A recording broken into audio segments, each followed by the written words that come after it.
morning, everyone, and welcome to, something a little bit different. This is going to be my first ever live coverage stream doing OBS. Actually, yeah, it is. It's my first time successfully doing it, because I tried doing it with my laptop, several months ago for, the Game Awards. Didn't really work out well, so I had to use the webcam right here to point at my TV screen, which is all the way fucking over there. Yeah. But this time it's gonna work. As you can see, this is a much better setup. Even though I have my laptop being used as a second screen, but that's not even splitting or anything, that's just my laptop. But, yeah, so without further ado, let's get right into it. We are going to be doing live coverage of QuakeCon 2019, the Year of Doom. Starting off, I don't know. Yeah. Let's get to it.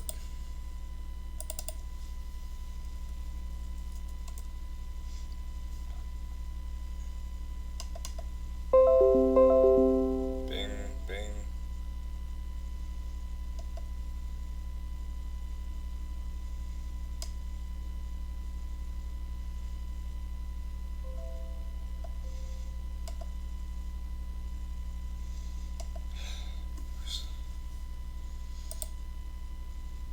Stop. Okay, are they even live streaming right now? Pretty sure they are. So we'll go to subscriptions. First, let me change the name of the stream. Oh no, we have to go to Twitch. I really hope it's not against YouTube's rules and regulations to do this, because I'm actually gonna have to. Actually, I had my own Twitch channel, but I don't even do stuff on there. Small block where you must well, be able to perform Turbo. two movements. Hey, that's Exactly. cool. Make sure you get it. So at first it might seem a bit difficult. Yeah, there's Bethesda right here. But, I mean, wait, are they doing anything on YouTube? First of all, that's one of my friends. Let me change the name of the stream. Cause,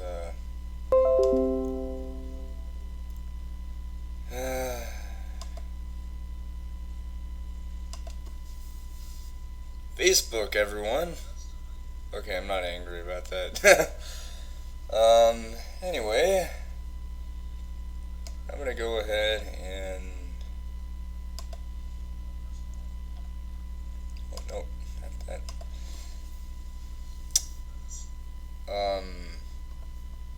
Also, I like how now it shows the game I'm playing.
Alright, there we go.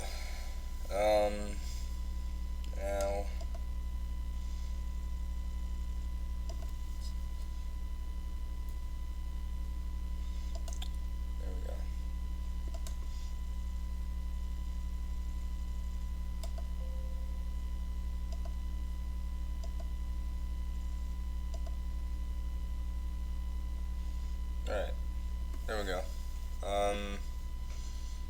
I had to change the title and everything, and change it to where it wouldn't show GeoGuessr being the game played, because I'm not even playing anything. Yes, IGN, we know. They're using the original box art. That's cool. Actually, hold on. Am I already subbed to them?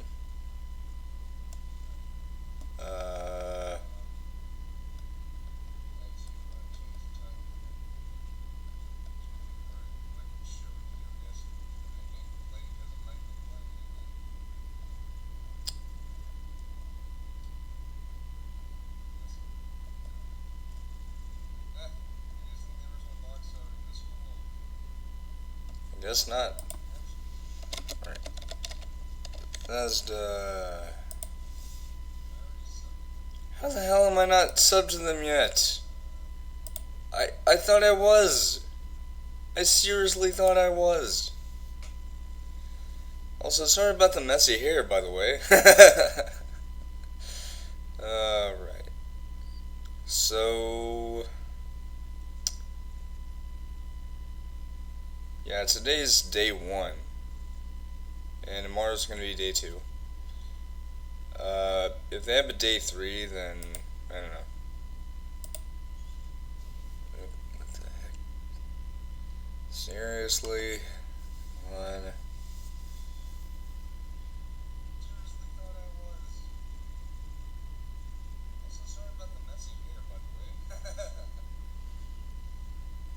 Okay, if they have a day 3 and it happens to be on Sunday, I won't be able to cover that because of the fact that I'll be working. Yes, I have a job. And it fucking sucks, and I have a feeling I might not have it very much. Yeah. Also, before we do anything, yeah, we need to look at this, because I love this so fucking much. Why are you here?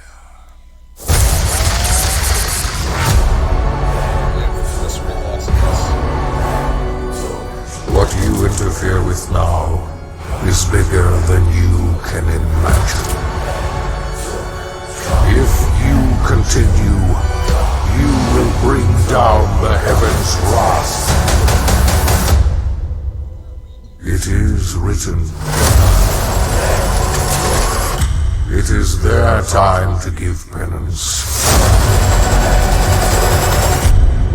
You are but one man.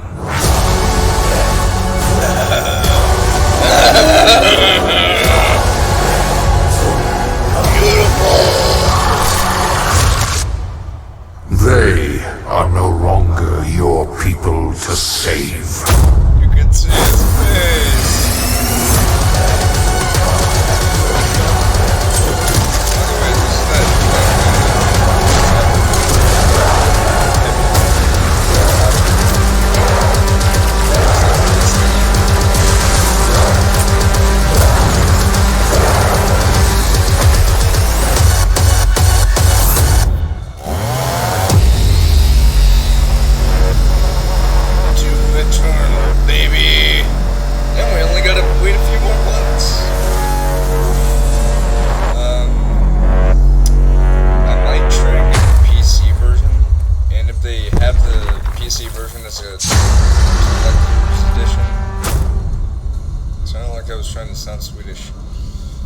If they had the PC version as a collector's edition, I'm totally getting that. But I'm gonna have to make sure that my PC is optimized for it, because something like that, yeah. Also, yes, I've been listening to this and this, partially because of Wolfenstein. But, also, yes, I love that game.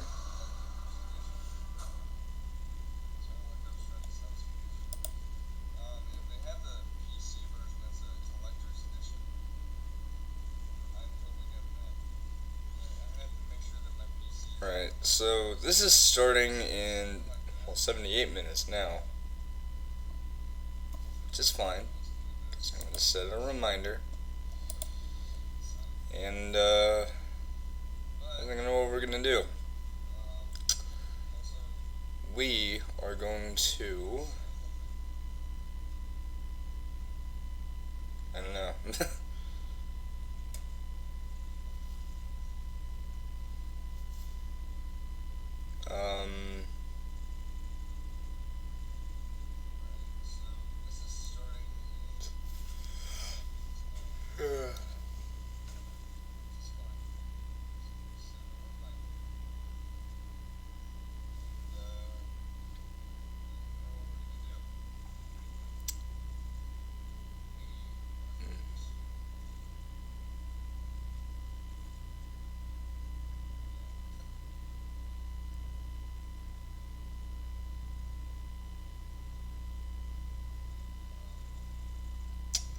I don't even know what we're gonna do.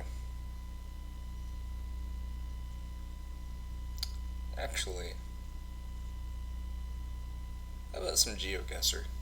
Because GeoGuessr is a browser game, so I just have a separate tab opened. Then GeoGuessr. So I fucking love that game. Seriously, it's so much fun to play that. By the way, look how many ongoing games I have. Yeah. Anyway, I swear I went to bed at a good time. Okay, fine. I have a habit of staying up late, like on my laptop looking at stuff. So I actually went to bed at like 2 in the morning. Luckily I was able to wake up at a good enough time to get ready for the stream, so that's good. Anyway, ooh, hello.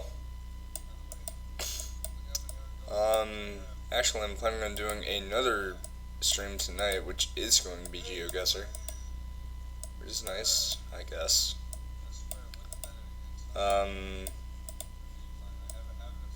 You're probably thinking, Rex, what do you prefer to do stuff late at night? Like, I won't do a stream, tomorrow evening because I have to go to work on a Sunday from 1 till 6. And hopefully I'll be able to work this time because I'll be dropped off this time. But, what I'm trying to say is, the reason why I prefer to do this stuff late is because of the fact that no one else is up, and, like, lately, my cousins have been asking me, hey, can we get on your Xbox? Can we get on your Xbox? No. No. Because the past times they've done that, which is a grand total of 2 so far, or 3, or something, they were on it for, like, the entire day, and they were, like, shouting and stuff because they were playing Roblox.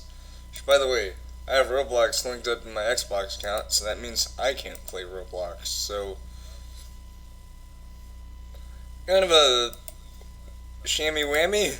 Did I really just say that? Yeah. But yeah, they were on it all day long, each of those days, and I'm just like, dude, really, like, seriously, like, hey. On the bright side, at least they like super hot.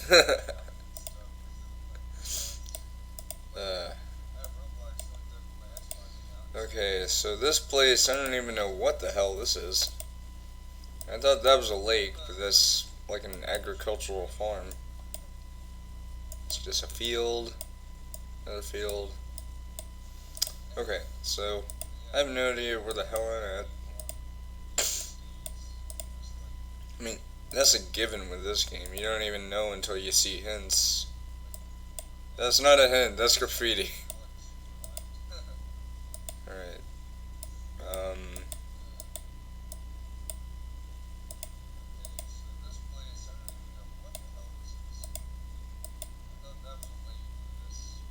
What are those? Oh, whoa, what the? Someone's got their Mini Cooper ready to race. Kinda reminds me of that new Weenie Issy Sport from the new DLC in GTA Online. Yeah. The car I really want is the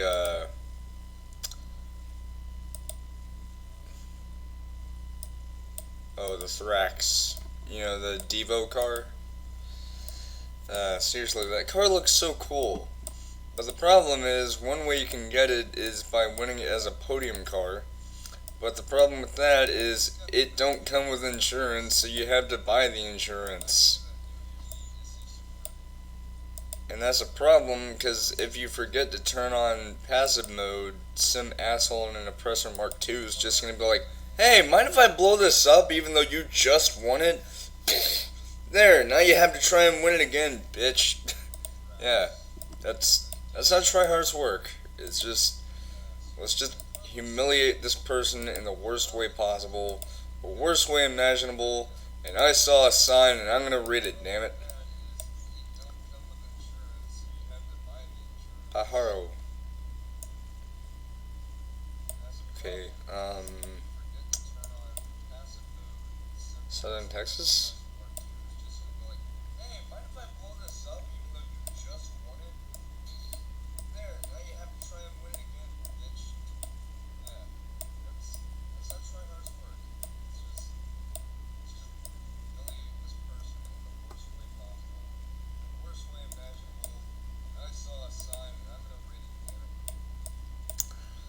Right.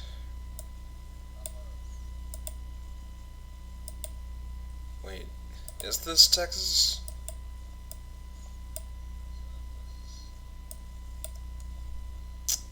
Of course not. It is Cali. But judging by the name, I'd say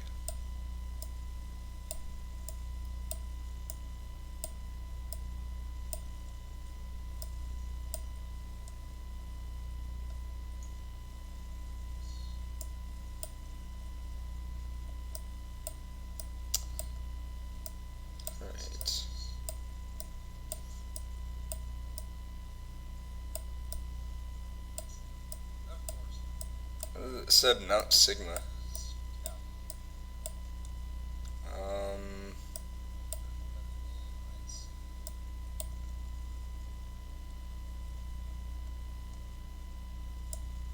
Rice. Nice rice. Actually I don't think this is California. Is it? We still got 70 minutes. Which is nice, because that's literally an hour and 10 minutes. But, you know, we're counting in minutes, not hours.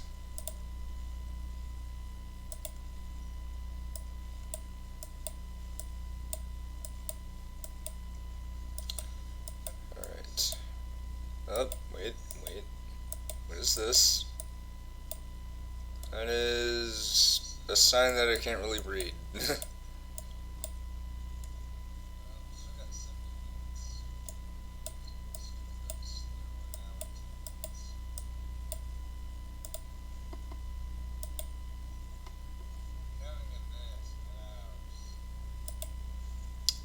Okay.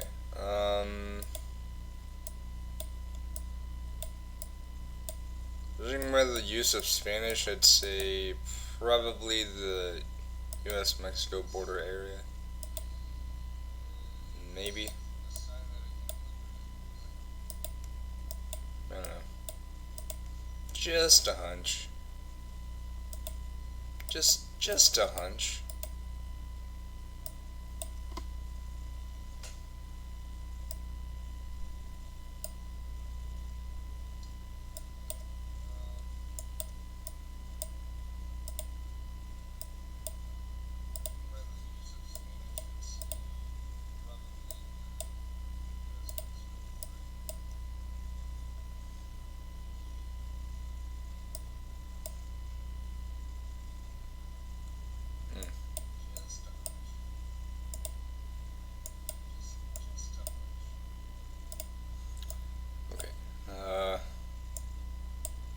Watsonville.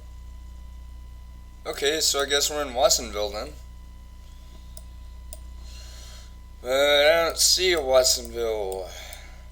I see a Y. And a Watsonville, a Y.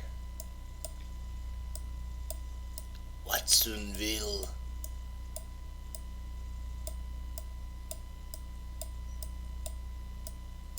Maybe that truck was from, California.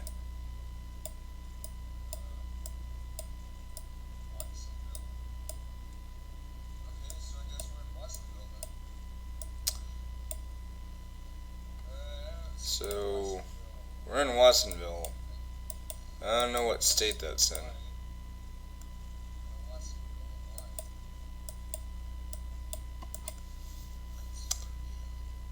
Watson. Pajaro School. Oh, Pajaro is a county, I guess.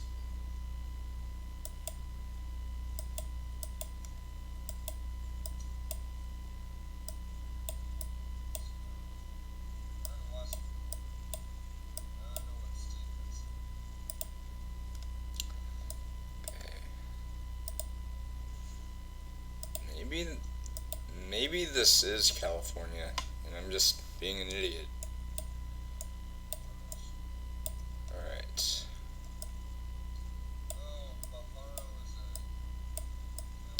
So this place looks deserty.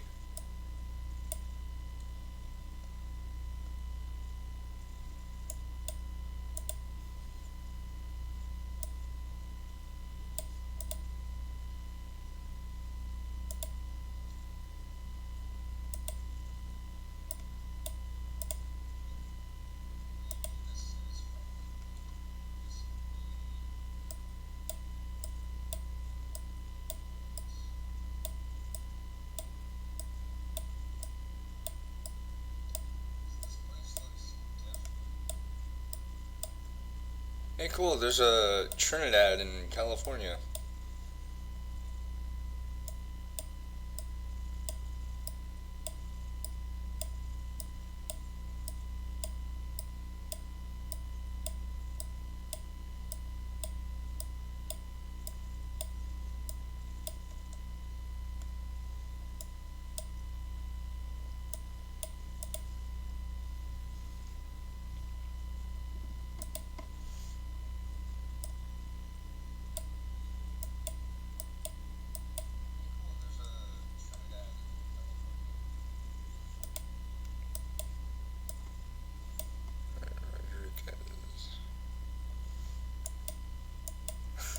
I remember one time I was saying Rodriguez to myself, and I kept saying Rodriguez instead of Rodriguez. I don't know. No, don't move away! No! Truck, come back! I have to rewind time. Oh. It disappeared.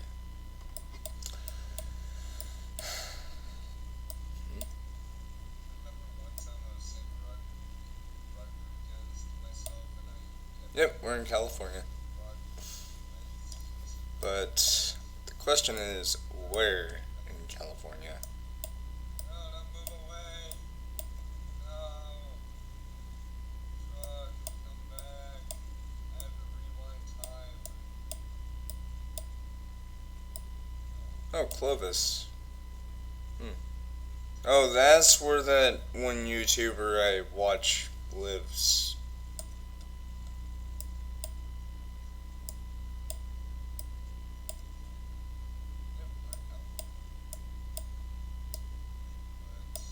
Woody.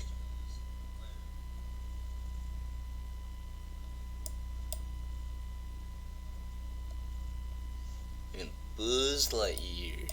Yeehaw.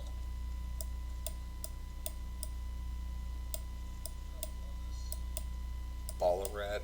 Ew.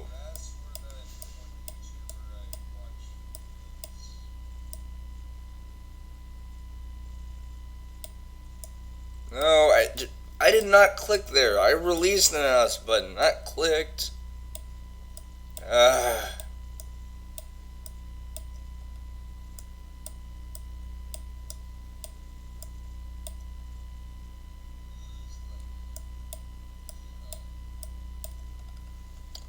So, judging by what I'm looking at, I would say... Oh, whoa, what the heck? No, I did not click there. I released the mouse button, not clicked. Alright. So... 129, huh? That gives me a big hint.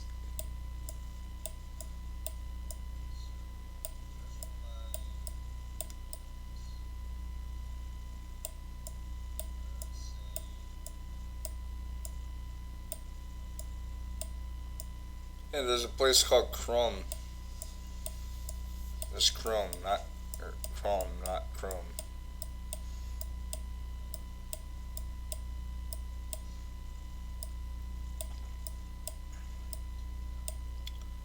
So what I'm thinking is, alright, I thought that said Jump Valley. Ugh.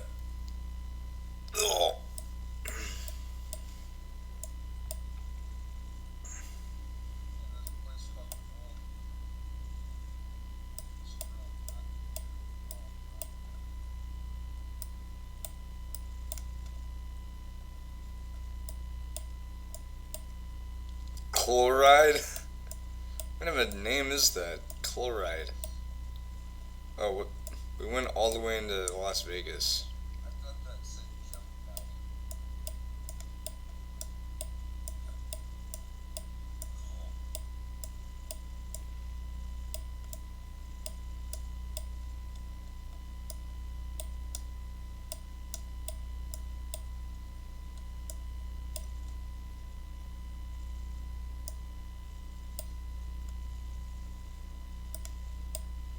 Chloride?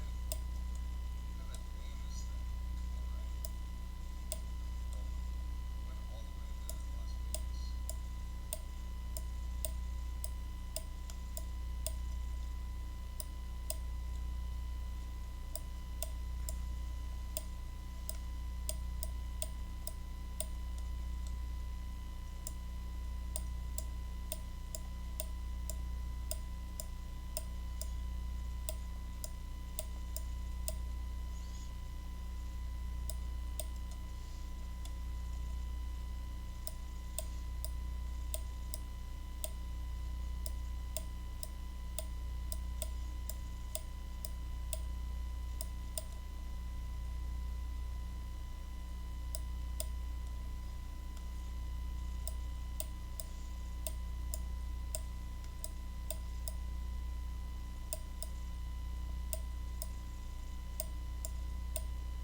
camp.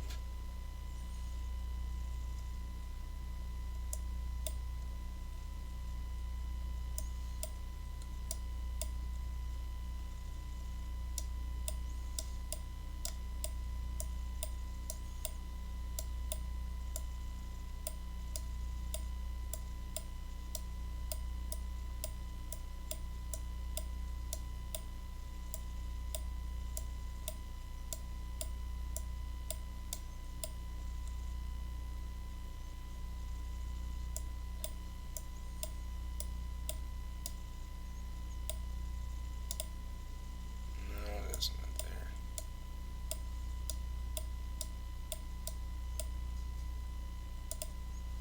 There. No, it's kind of close.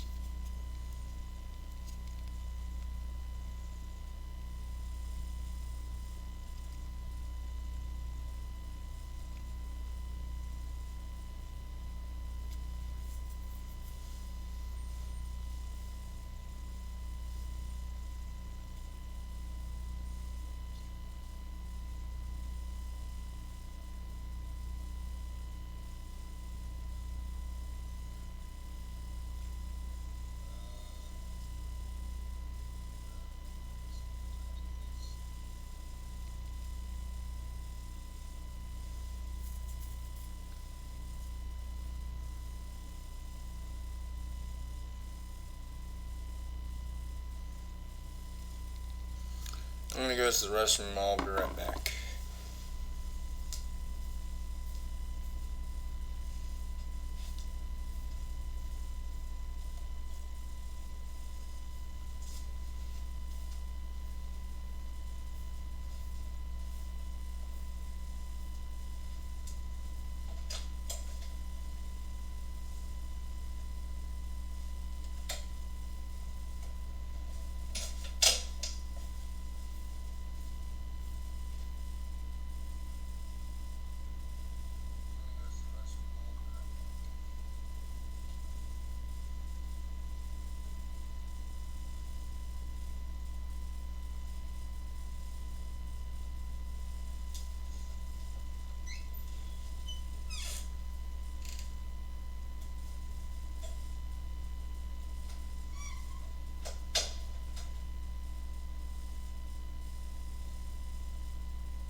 back.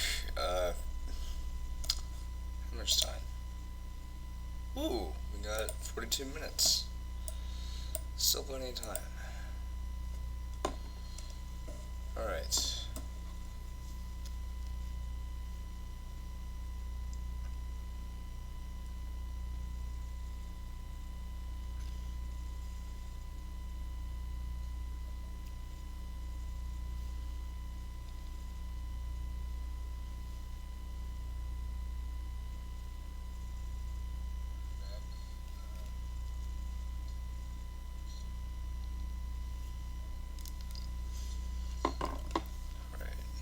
Wait a minute.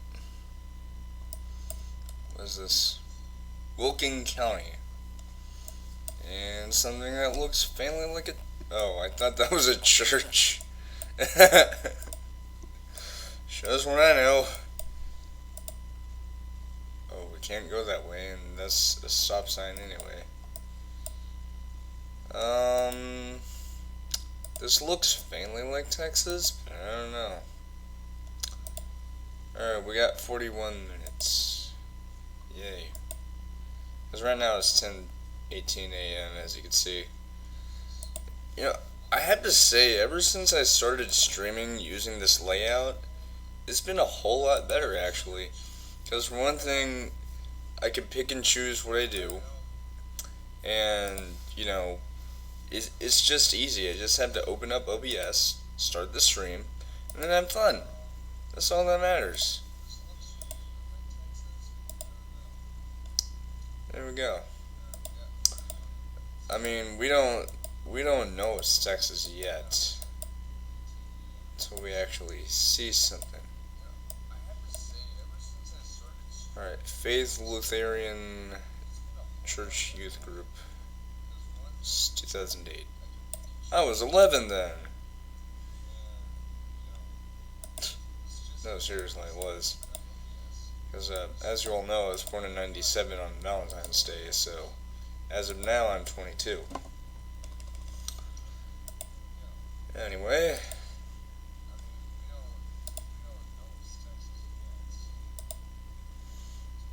Man, I can't wait to see that Juicy Doom action. Juicy! Juicy! I still need a haircut at some point. Wait a minute. Sign.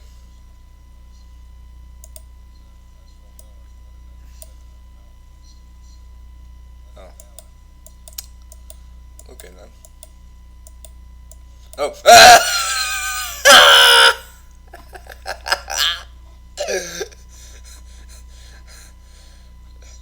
Oh, I'm so messing with a shrink ray again.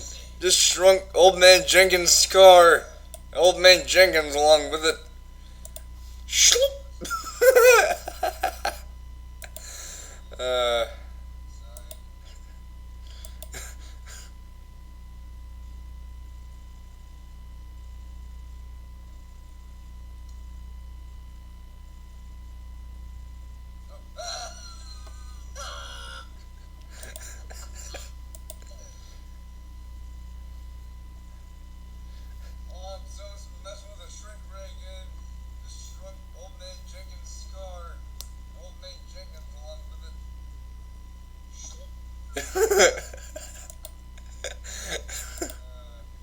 Wait a minute.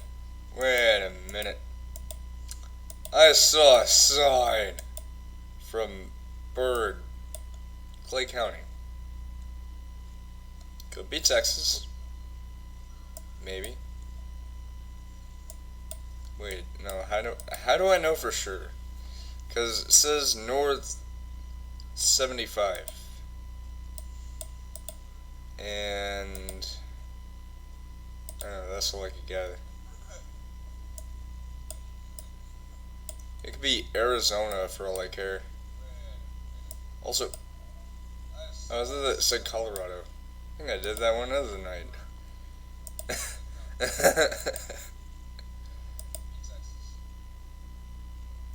Wait a minute.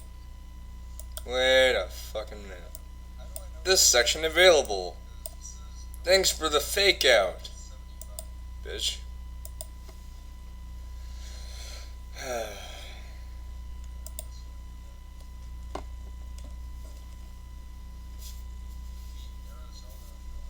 know this ain't a Doom shirt, but it is a Harley Davidson shirt, so that's gotta count for something.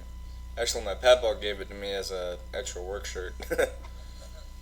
But I have another shirt in my closet that I could use.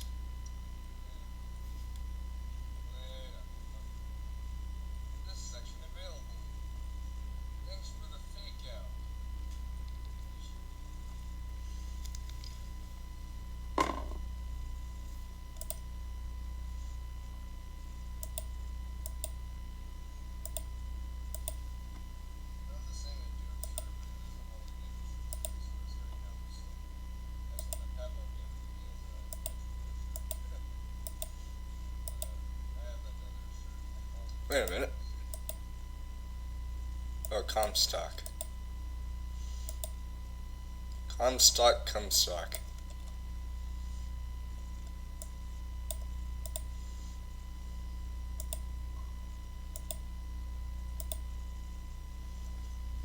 If you heard that bloop sound, it was just my phone.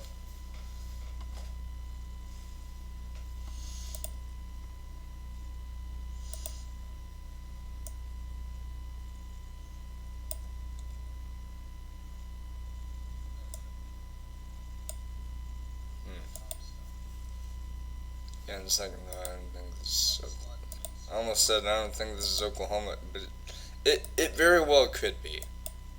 That's all I'm going to say, is it very well could be. By the way, the Doom gameplay reveal will be 11, so we still have like 36 minutes. So, that's good. That is very good. Although they're probably going to talk about Commander Keen some more, like that shitty mobile game they're making.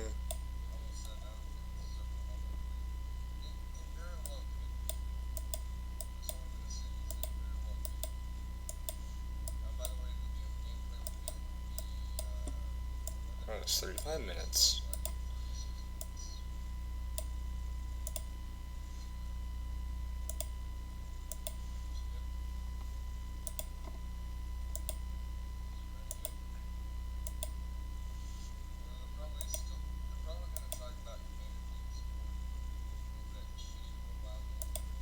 Like, Commander Keen, they don't give a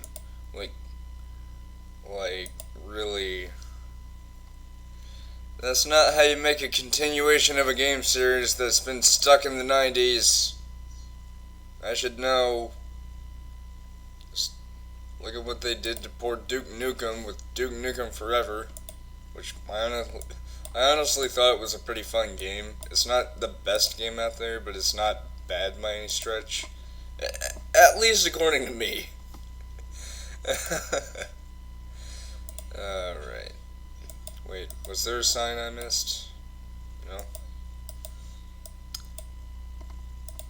There's this one, which is Ascension, Lutheran, Moorhead. Clay County. Is it weird that this place looks like Oklahoma to me? Oh, but what's this? Haunted Farm! Where? Where's the ghosts? Where's the goblins? Where's the demons? Oh, right, we're gonna see demons in like 34 minutes. No, son, you will be killed by demons! Actually, I'm gonna show something really funny. Doom Repercussions of Evil. You guys are gonna love this. John Stalvern waited. The lights above him blinked and sparked out of the air. There were demons in the base. He didn't see them, but had expected them now for years. His warnings to Colonel Josen were not listened to, and now it was too late. Far too late for now, anyway. John was a space marine for 14 years. When he was young, he watched the spaceships and he said to Dad, "I want to be on the ships, Daddy." And Dad said, "No! You will be killed by demons!" There was a time when he believed him. Then as he got older, he stopped. But now in the space station base at the UAC, he knew they were demons. This is Joseph. The radio crackered. You must fight the demons. So John got at his pulsar rifle and blew up the wall. He's going to kill us, Said the demons. I will shoot Said the cyborg. And he fired the rocket missiles. John plasmated at him and tried to blow him up. Plasma. But then the ceiling fell and they were trapped and not able to kill. No! I must kill the demons! He shouted. The radio said, No, John. You are the demons. and then John was a zombie.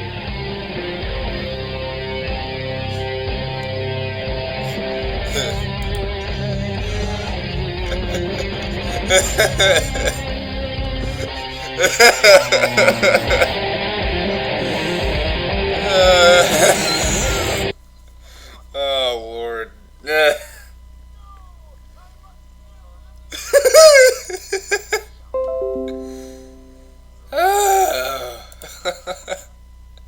Okay, back to GeoGuessr.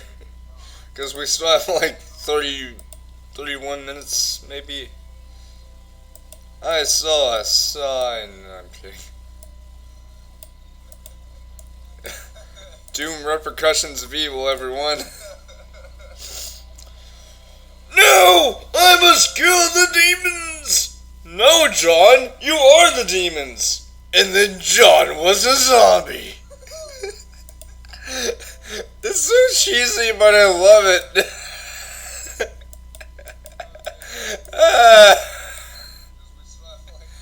What was that?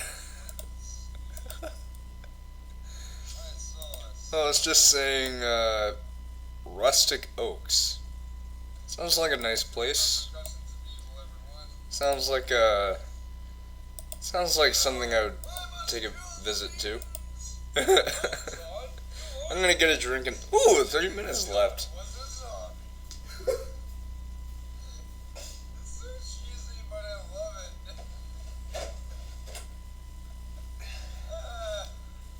I got a voltage!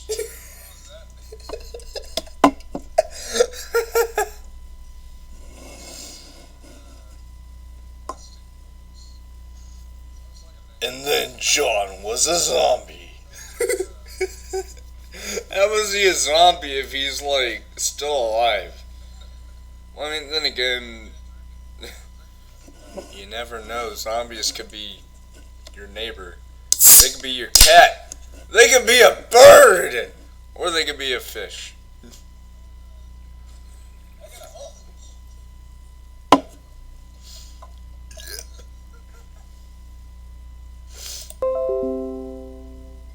Bing. I've been up to things.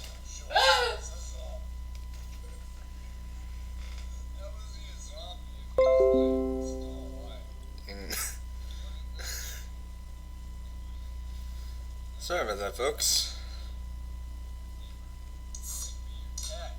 They could be a bird.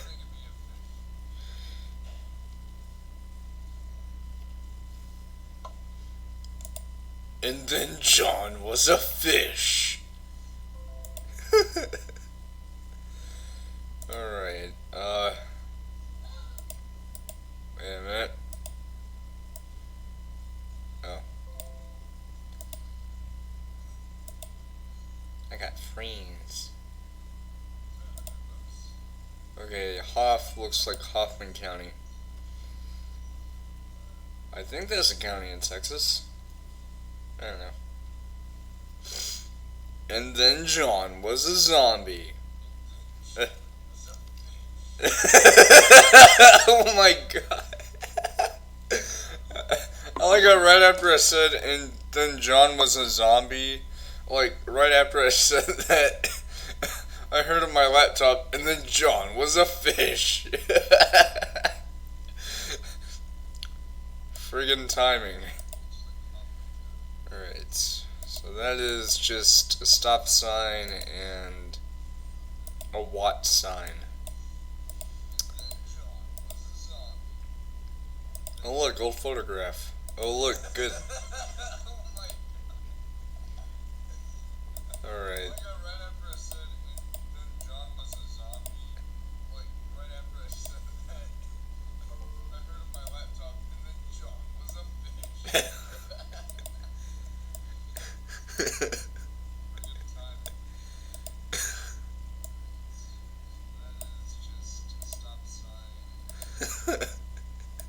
So John was a zombie, and then he was a fish. That's confusing biology, mother. Mother. What? Bleh.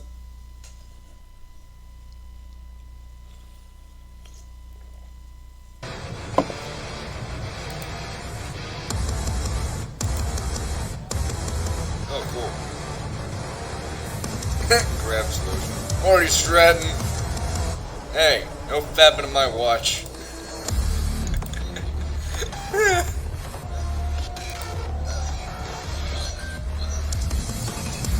Alright,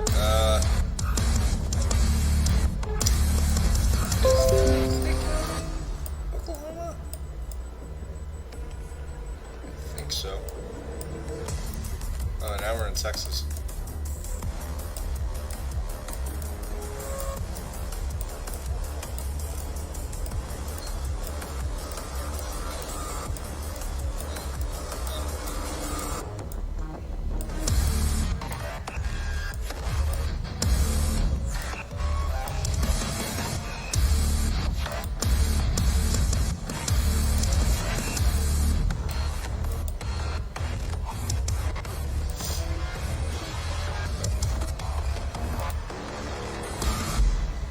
Oh boy.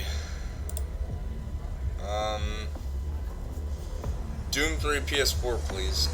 If they actually managed to do that, that'd be awesome. It's like remastered to look brand new, running on like Id Tech 6 or something. Or Id Tech 5, I don't know.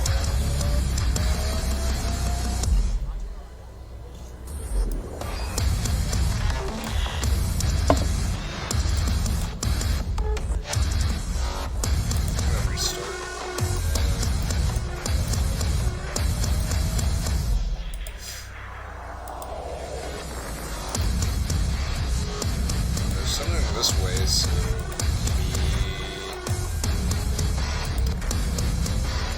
this could work. What's that? Sign. Stop scaring me.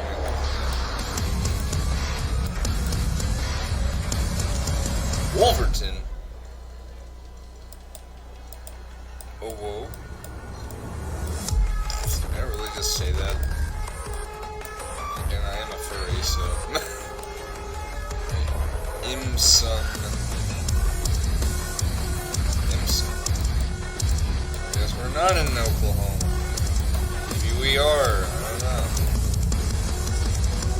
We're about to begin 2018. We're glad you're here. We'll join you soon. Yeah, soon. As in Jeff the Killer.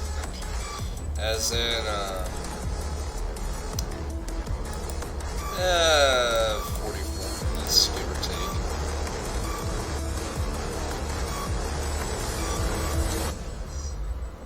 No, not 44 minutes. What am I talking about? It's...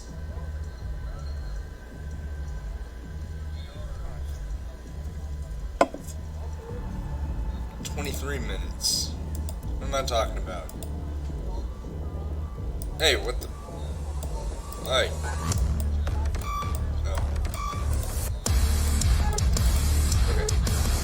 Also, God, I love these tunes. Seriously, like, Mick Gordon makes some really, really good music. Alright. Wilkin County. Okay, I guess we're not in Oklahoma. Oops.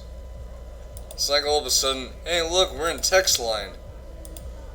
Actually, wait a minute. It very well could be. No, Wolverton.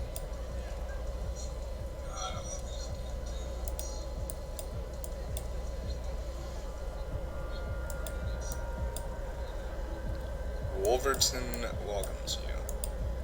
Sounds like a very nice place. Very welcoming. Very cheery.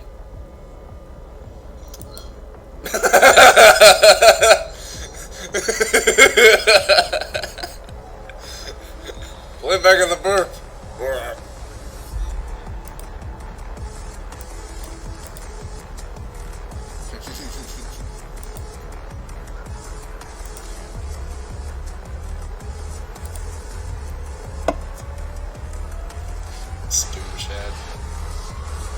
Iron should not mix with clay, just as man should not merge with machine.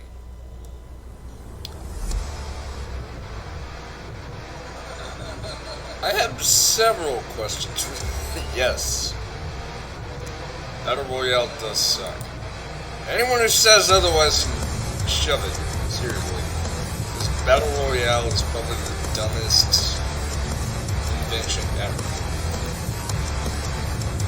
Looking at you, Fortnite, so waiting to save the world, and we had to wait all the way until friggin' August 1st. I said most likely. If it happens to be the case, then I will do an actual Let's Play of Fortnite. Yes. I really will. And nobody can stop me! Except maybe the birds outside. Birds can't open doors. They can fly into them, they can hit shit. They can't open doors. They can, however, get this adopt a highway. Stat.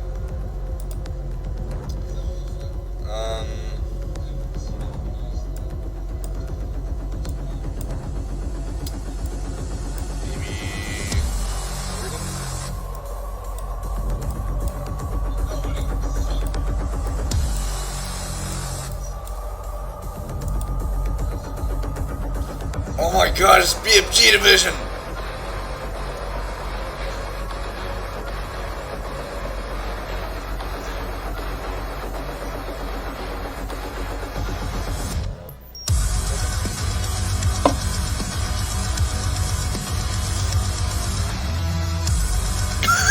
I had to have my moment of glory.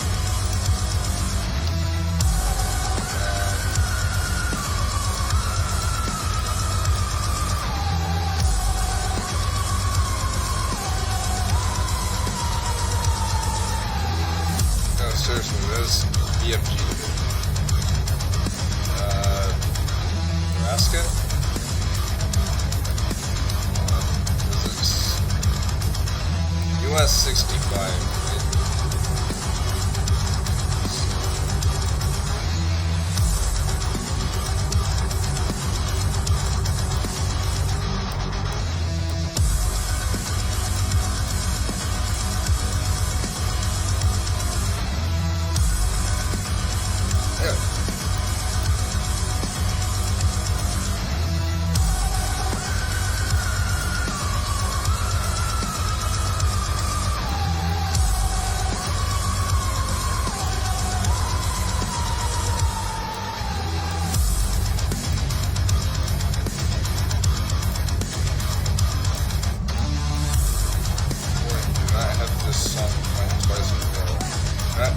Not in a row, I mean like...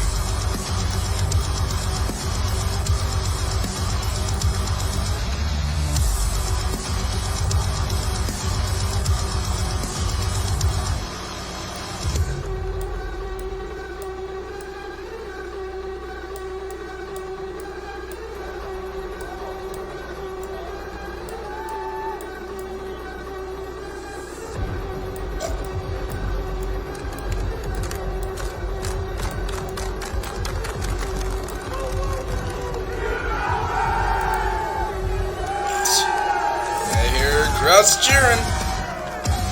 I hear birds are screaming. sounds like the most terrifying thing ever. Like that video of that hawk that was at someone's door. I think the backstory is that they hit this guy's door. And it's just like...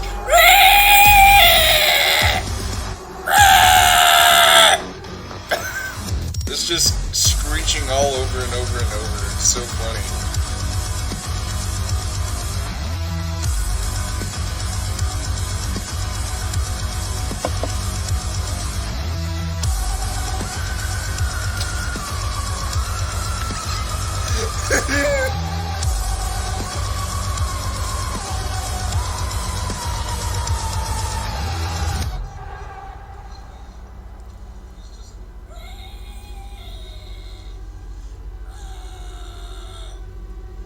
That sounds like screams of mortal terror.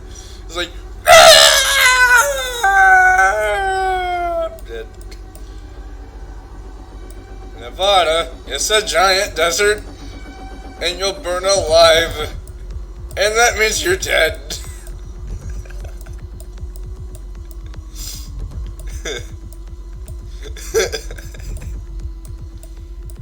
Alright, hold on.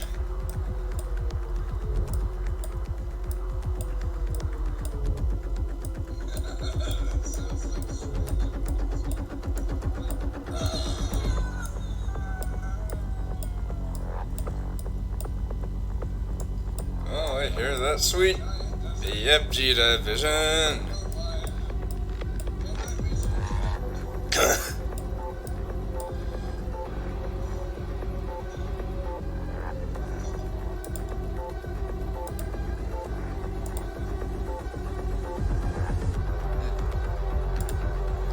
We are 16 minutes away.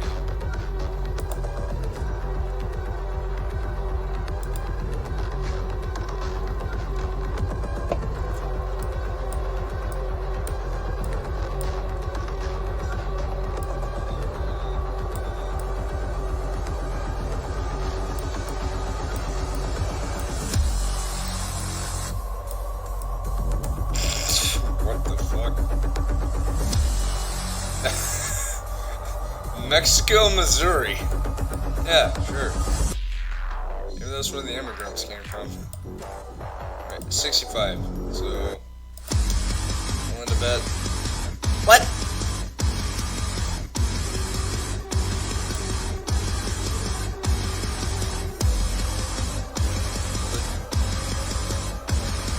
I'm not even gonna. We only have 15 minutes left until Doom Eternal gameplay reveal. Not gameplay reveal. Actually, it is Doom Eternal's keynote, and I think 11 a.m. was what they said about Doom. We're not getting Doom Battle Royale, Alexi. Shut up. Doom Slayer, come back in your leader's grace. Okay, we're currently on... hopefully this won't take me too long. It will take me too long.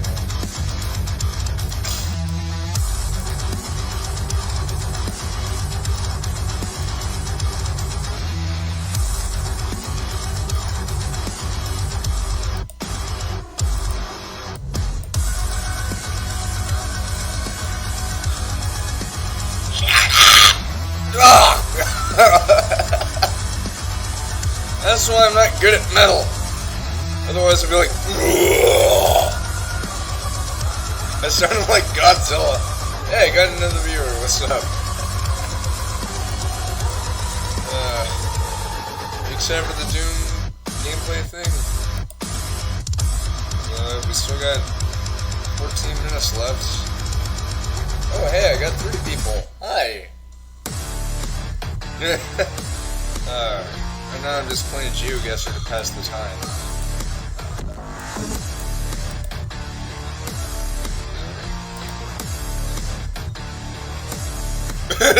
I sounded like Godzilla there. Hold on. What did that say?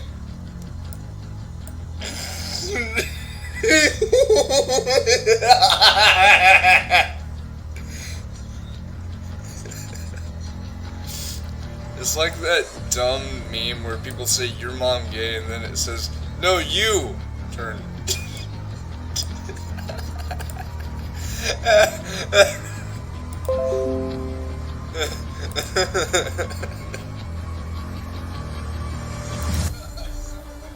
Oh, I think that's something.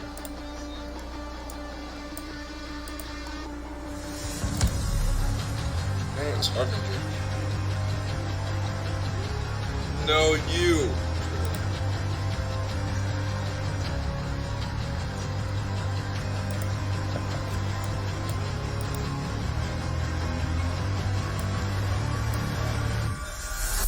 Cedar Cross.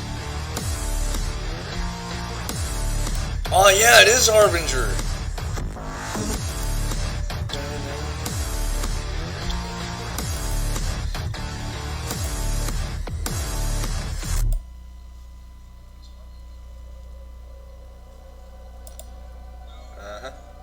So we only have 12 minutes.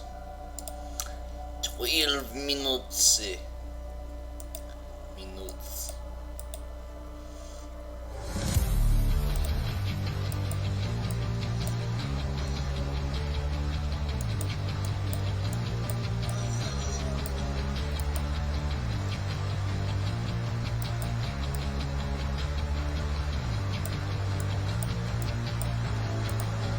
Max. Good thing Golf. How I managed to do a German accent like that, I have no clue. That's good. And I only have a little bit of German blood. So I'm not a German. I just have German. That was kind of on purpose.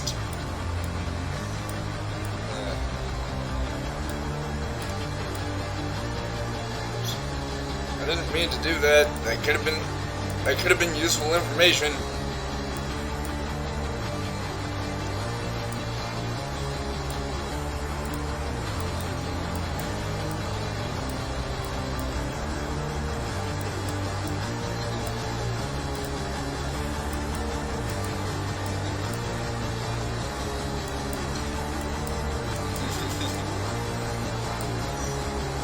Oh, whoa, whoa, whoa, whoa, whoa, whoa. That looks cool. That really does. Like this building right here. Sorry for stuttering so much, but it makes me think of this place that I'll see in like certain dreams of mine. Of like this fictional town. Like, it's not in a mountainous area by any chance, but the whole town is like sort of this cabin-ish look to it. Like, basically, it's sort of like, Catfish Creek. It's not a catfish, that's a heron. Heron, me right?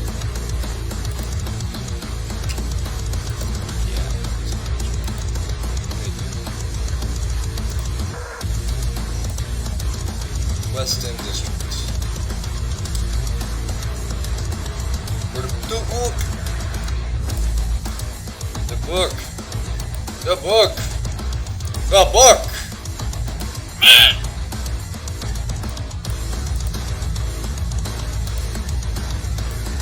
Chip. Oh, whoa, wait. What?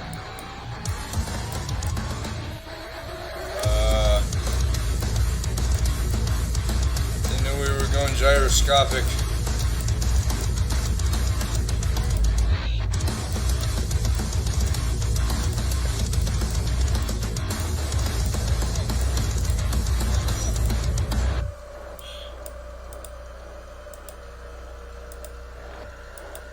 Whoa.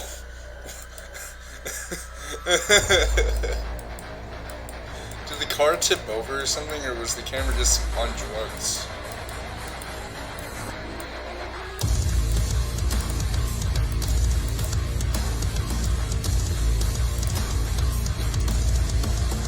Captain, we got gyroscopic. What? Dodge Street. Was this the same place we were at?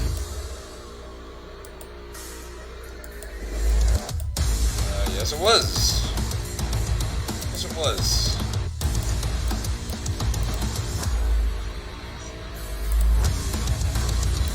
West 20. So this definitely looks like Texas. I could be wrong.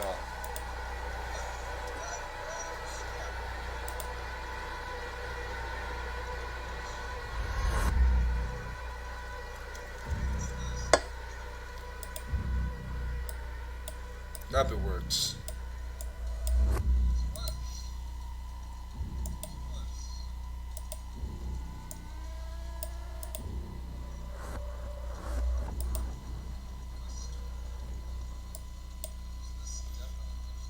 Harris.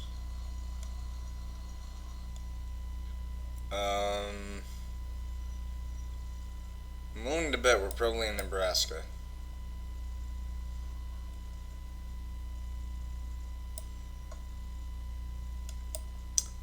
Yeah, I think we are. We could be. Are we? Find out in 10 seconds.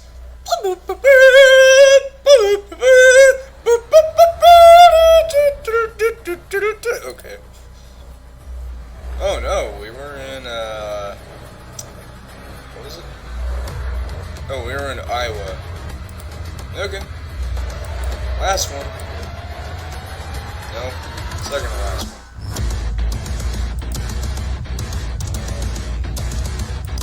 This looks faintly familiar.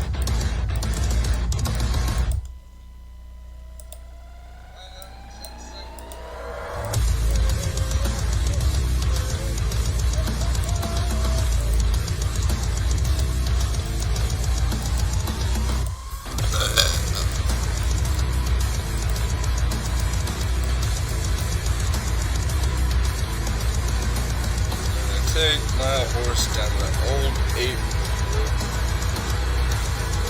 That's why no one likes me. I don't even make music. I just suck at singing. I literally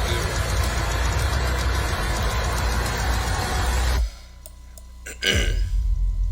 5 minutes left.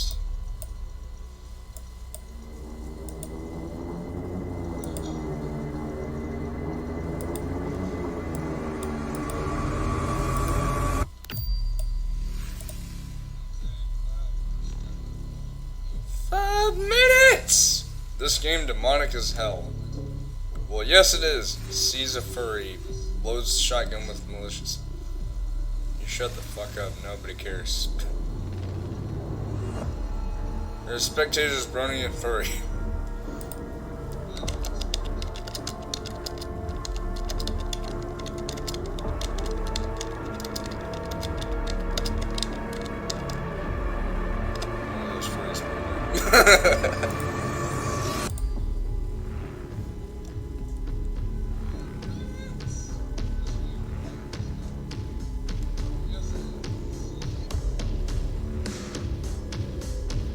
Wood eternal. I don't even have wood. I mean, I have a wooden table, but that's what I'm using to have my PC on. PC! Now I know why it's so great. Because it is.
the chat is going nuts.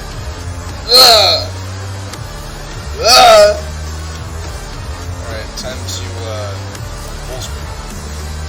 Because we've got 2 minutes left. 2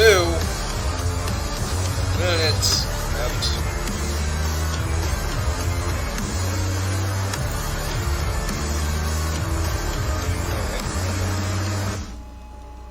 Oh, that's cool. I didn't know I could do that. I guess it's like a newer feature.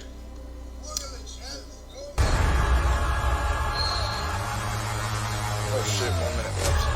Let me throw this in the recycling real quick.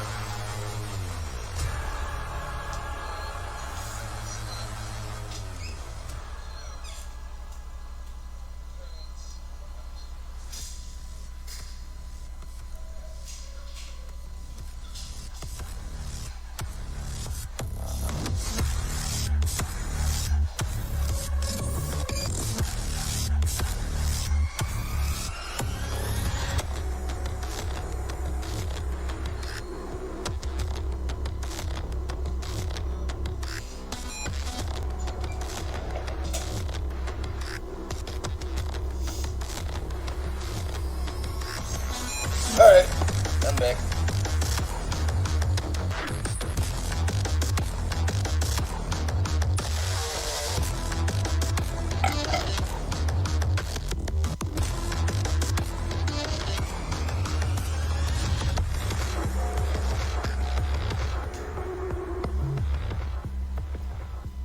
Psyched!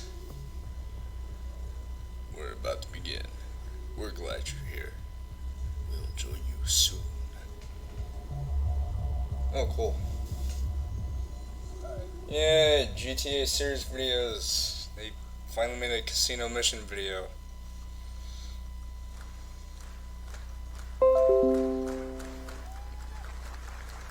Oh, here it is! Stop. Here it is! Okay, really? Stop. Please welcome Bethesda's Senior Global Vice President of Marketing, Pete Hines. Tacos! Taco. Dogs. Dogs, fresh dogs. Sleep dogs. Thank you. Dogs. Thank you, guys. You can't applaud too much or somebody's gonna put out a video saying I paid you to do that, so please keep your applause to it. I'm gonna put it up to 1080, 60 FPS. There we go. Thank you, guys. You can't applaud too much or For y'all, somebody's it's gonna gonna be put out a 720p. video saying I paid you to do that, That's so just please because keep your my applause laptop. to it. But thank you for that genuine unpaid for applause and welcome to the 24th annual QuakeCon. 24? Holy crap!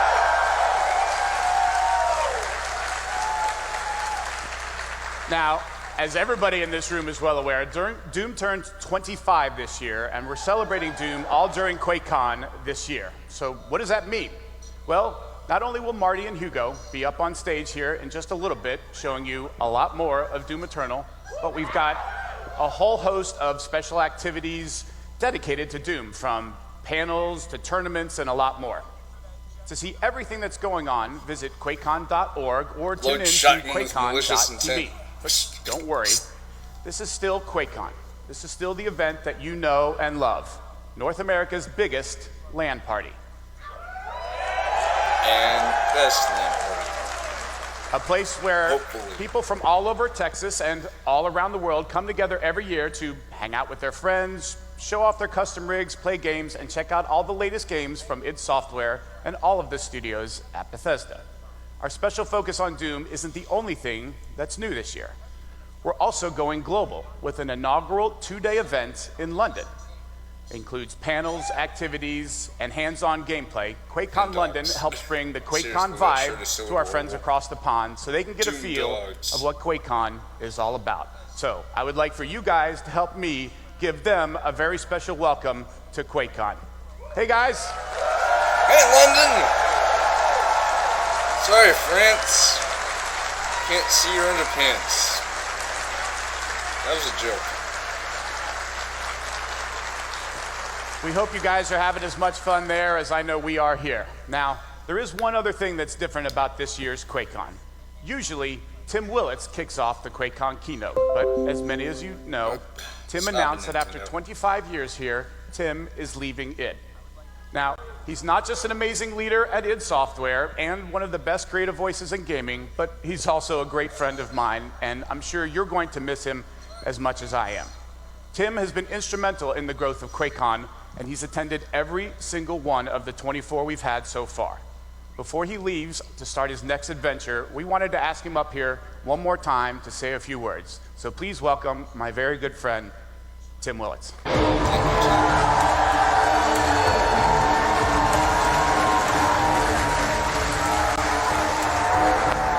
Miss you, Tim. Thank you. Thank you. Thank you. Thank you, Pete. Thank you. Thanks. Thank you. Thank you.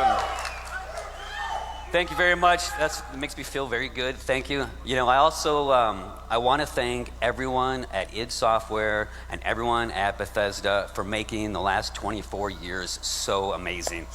And most importantly, I want to thank all of you, our fans, not just the fans here at QuakeCon, but the fans around the fans around the world that have supported us for so many years. So, but now, before I go, I still have some things to do. Pete and I will be returning as judges for the Dirtiest Keyboard Contest. Yes? Dirtiest Keyboard. So come down and see us in the BYOC after Master Pancake. And luckily for me, I will still be hosting the block party. That's here Saturday night. So please come and join me to celebrate this amazing so cool to actually weekend. do live coverage Thank you like all. This. Now, before you go, as much as I love making games with you, I think I enjoy having fun with you even more. And so in that spirit, we've prepared a small tribute for you before you go. Take a look. Yeah. Tim throughout the years. Oh, Tim throughout the years. Tim Thanks to our friends at Avalanche Studios.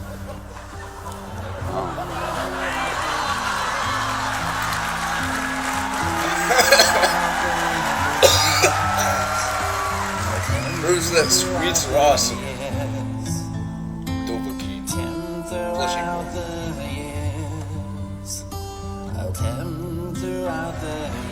So now that we're alone, now that it's just us in the room, do you guys want to see something cool? It's gonna be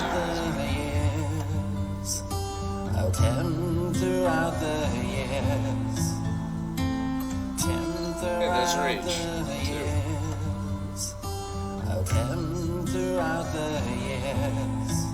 In the original Doom, we had a lot of limitations when we were working with there's Tim it. Willits. As technology's improved, we've had fewer and fewer limitations.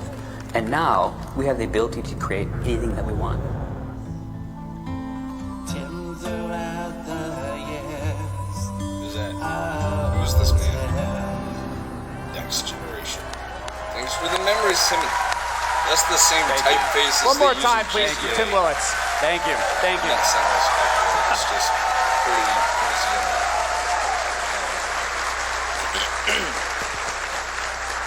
Good luck on your next adventure, Tim, and we know we'll see you all around the show. Godspeed. Now, as many of you know, Tim was working on Rage 2, a game that we've continued to support since its critically acclaimed launch in May. In the past few months, we've added all kinds of insane updates and wacky community events, and our next big update is out right now. It's got a few new, totally free modes, including New Game Plus and an Ultra Nightmare mode, plus a lot more. Check out what's in the update. You had me at Ultra Nightmare. No, I'm kidding. You had me at Rage 2. Oi, what's that? You think you're done already? Well, it's time to step it up, you goons. Bring it the 3 new playable modes. Wowee. Now you get to keep all the kick-ass gear you earn. It's harder every time you beat the bloody thing, but who cares? Because you're packing a real wallop. Goodbye. Whoa, prestige badges. Remember when any wanker could die 1,000 times and beat the game? Well now, you die once, you lose. Oh, when did he grow wings? Remember when your mates were like, Rage 2 is your wildest dreams come true? Now, It's your worst f***ing nightmare. hold your horses, there's more cool shit. New insane cheats. Fuck a duck, look at him fly. Holy guacamole, new skins. You wanted no pause pop-ups? You got it. Oh yeah, look, she's a good person, but you don't have to listen to this lady anymore. And who doesn't like a BJ? Blazkowicz. It's do or die, soldier. Such an excellent QuakeCon so far. And I'm not even there. I'm just pretending.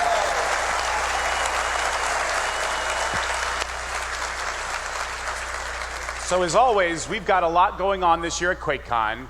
But before I share some of the highlights, I want to make sure to thank the sponsors and exhibitors who make QuakeCon possible. From tabletop games to tasty treats, PC hardware providers, indie developers, and more, we've got a lot of great stuff for you to check out. So be sure to stop by their booths in the exhibit hall. And it wouldn't be QuakeCon without some competition. This year, we're kicking off the Quake Pro League with 20 of the world's best players competing in a year-long season that starts right here at QuakeCon. So, whether you're here with us in Dallas or watching the tournament at home, we've got a really fun new way to participate. Just sign into the FanDuel app, pick the winners of each of the matches, and you've got a chance of winning up to $1,000 and an NVIDIA graphics card. What? You can catch all the action and everything that we're streaming on That could be a worthy upgrade. QuakeCon.tv. Well, I'm still going to keep Also my, going on right now is the 1050. second annual Master Series for the Elder Scrolls Legends, featuring the top 8 qualifiers with a prize pool of $50,000. The matches are just starting, so you can check it out after this keynote is done. All the action is going to be on the Legends Twitch channel. Plus, we've got a full schedule of community tournaments in our BYOC, including Quake World, Quake 2, Quake Live, and Quake Champions. And because this is the year of Doom, we're running competitive speedruns for all of your favorite Doom games. Plus, we've got the Elder Scrolls Online 1v1 and Nuclear Winter for Fallout 76. West Virginia Battle Royale. And of course, it wouldn't be QuakeCon without a chance for some good laughs, and tonight's Master Pancake Theater is going to be exceptional because they're going to be skewering Doom. A movie that, let's be honest, doesn't need a whole lot of skewering for all of the unintentional comedy, but believe me when I tell you, what they're going to do to that movie is got to be seen. We're going to be streaming some big panels all throughout QuakeCon as well, including a couple that are part of our DoomCon programming. Now, immediately following this keynote, we're going to take a look back at how Doom has influenced games and the industry as a whole with an all-star panel of Bethesda developers. I'm going to be And covering tomorrow that at as 11 well. a.m., we will go knee-deep in the Doom, where you can join Marty and Hugo for a live gameplay demo of Doom Eternal. Also on Saturday at 10 a.m., we've got a Fallout 76 panel. The team will be here to share the latest on Nuclear Winter, Wastelanders, Vault Raids, and a lot more. But it's And just Saturday at Hugo and 2, Marty join Matt Farrower and Rich Lambert, who are going to be coming to walk you through the Elder Scrolls Online and all they've got coming up. And if you join us here, or if you join us on Twitch Live, twitch.tv/Bethesda, you get a chance to get exclusive drops during the ESO panel. Along with the panels, you can also try out all the latest Bethesda games in our booth here at QuakeCon, including, of course, Doom Eternal. You can play the Elder Scrolls Blades on Switch. You can try the latest updates for Rage 2. You can try the Elder Scrolls Online and Fallout 76. And by the way, for 76, we've got a really cool component where we're playing Nuclear Winter in the booth for 76. And as you play, if you finish in the top 10, as you play against everybody else in the world, we'll make a donation to One Up on Cancer for $76 for every person who finishes in the top 10.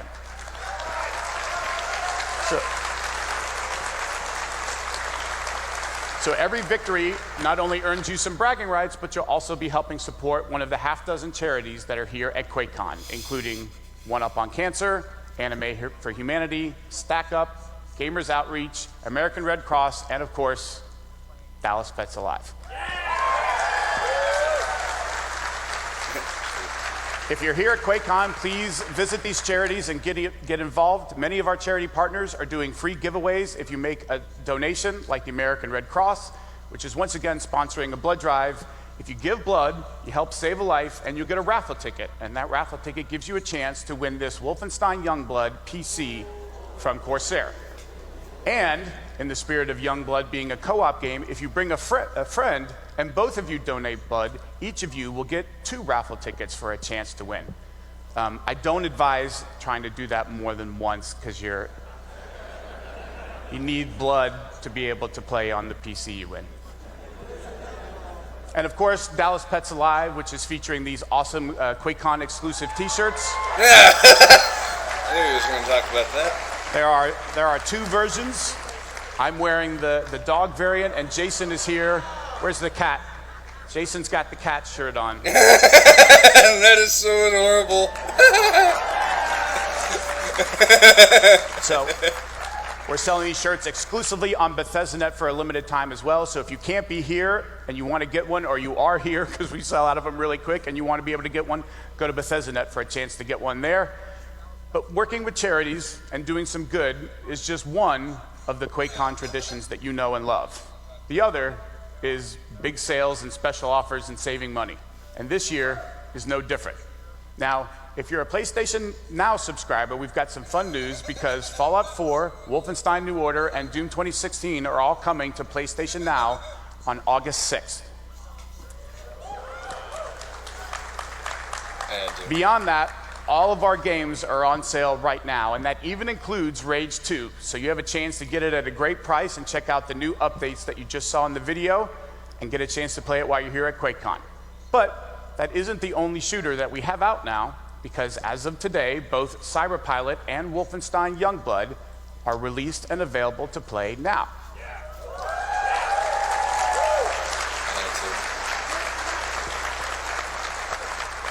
And if you're in the mood for killing some Nazis, which is even more fun to do with a friend, check out the launch trailer for Wolfenstein Youngblood. Better not have copyright music.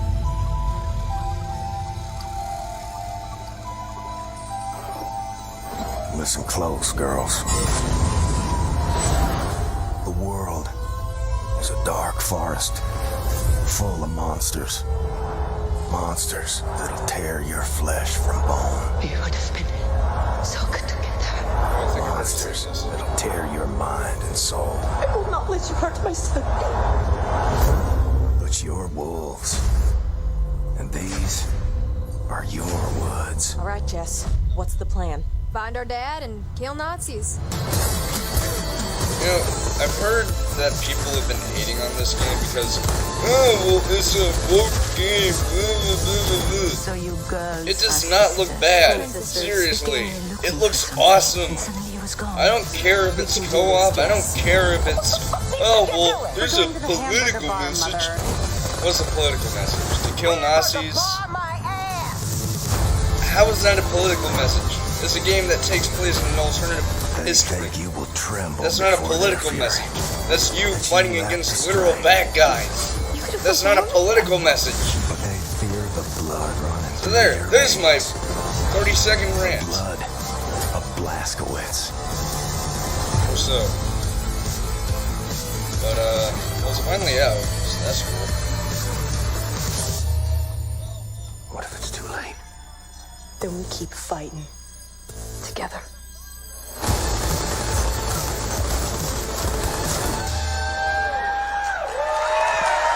See, look at all those cheers. Listen to all those cheers. Wolfenstein Cyberpilot and Wolfenstein Youngblood are both playable in our booth. Come by and start shooting, stabbing, strangling Nazis. And now, QuakeCon, it's the moment you've been waiting for. Doom? Doom? It's time for some Doom Eternal. Let's do it.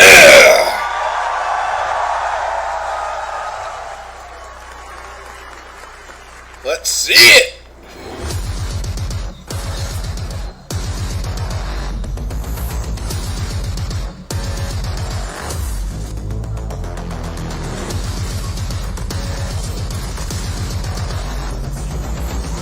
You don't get this shit in Call of Duty.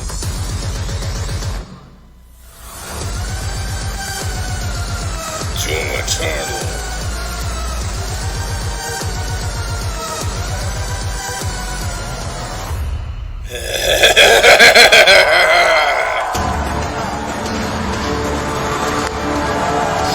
Last year, I just left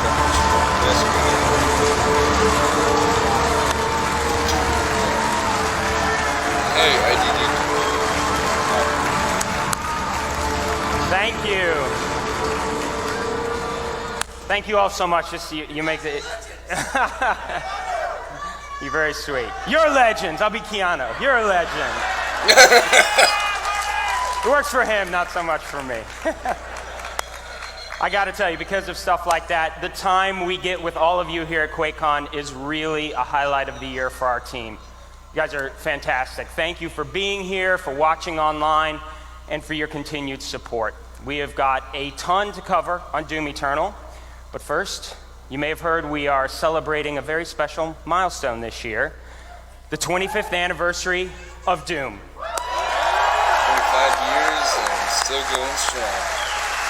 Oh, there's a little girl. That's right. We kicked things off several months ago with the launch of the Slayers Club.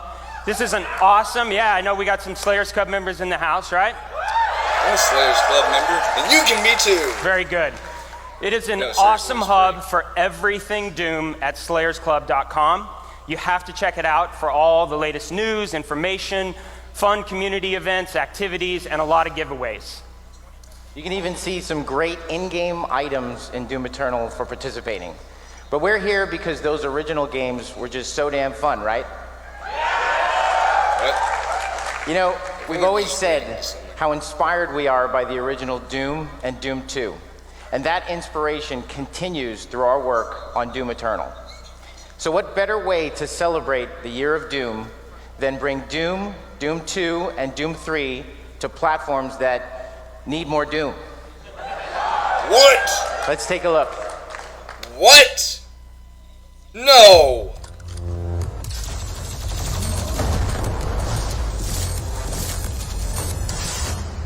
Play the games that started it all. Doom. Doom 2. Doom 3. Now for new platforms. Hellish enemies. Big effing guns. Oh! Oh! Please ban all platforms. What is it? What is it? What is it? What is it? Available now. Oh! I spit on my computer, but who cares? Yes. Doom 2, and Doom 3 on PlayStation 4, Xbox One Mobile, and Switch. I just spit everywhere. Yep, absolutely, and those are all available today. Yeah, we thought it was about time our console friends had a chance to rip and tear as well. You're welcome. In fact, all of you here at QuakeCon, you get to play all of them on the Nintendo Switch this weekend over in the Bethesda booth. So you definitely want to check that out. What's Absolutely, next? you're going to love it. But they aren't the only Doom games playable at QuakeCon this year. What? That's right. Doom Eternal. We brought you our demo of Doom Eternal. We were honored to win a ton of E3 awards and nominations, including Best Action Game. Best Action Game? So we knew we had to bring it to QuakeCon for you guys. I gotta tell you though, we packed a lot into that demo, and it only scratches the surface of what you'll see and do in Doom Eternal. From the first kill in the game to the final boss fight, you will go on a journey unlike anything you've experienced in a Doom game before. In fact, here's an exclusive look at one of our favorite new Doom demons in Doom Eternal. Check this out.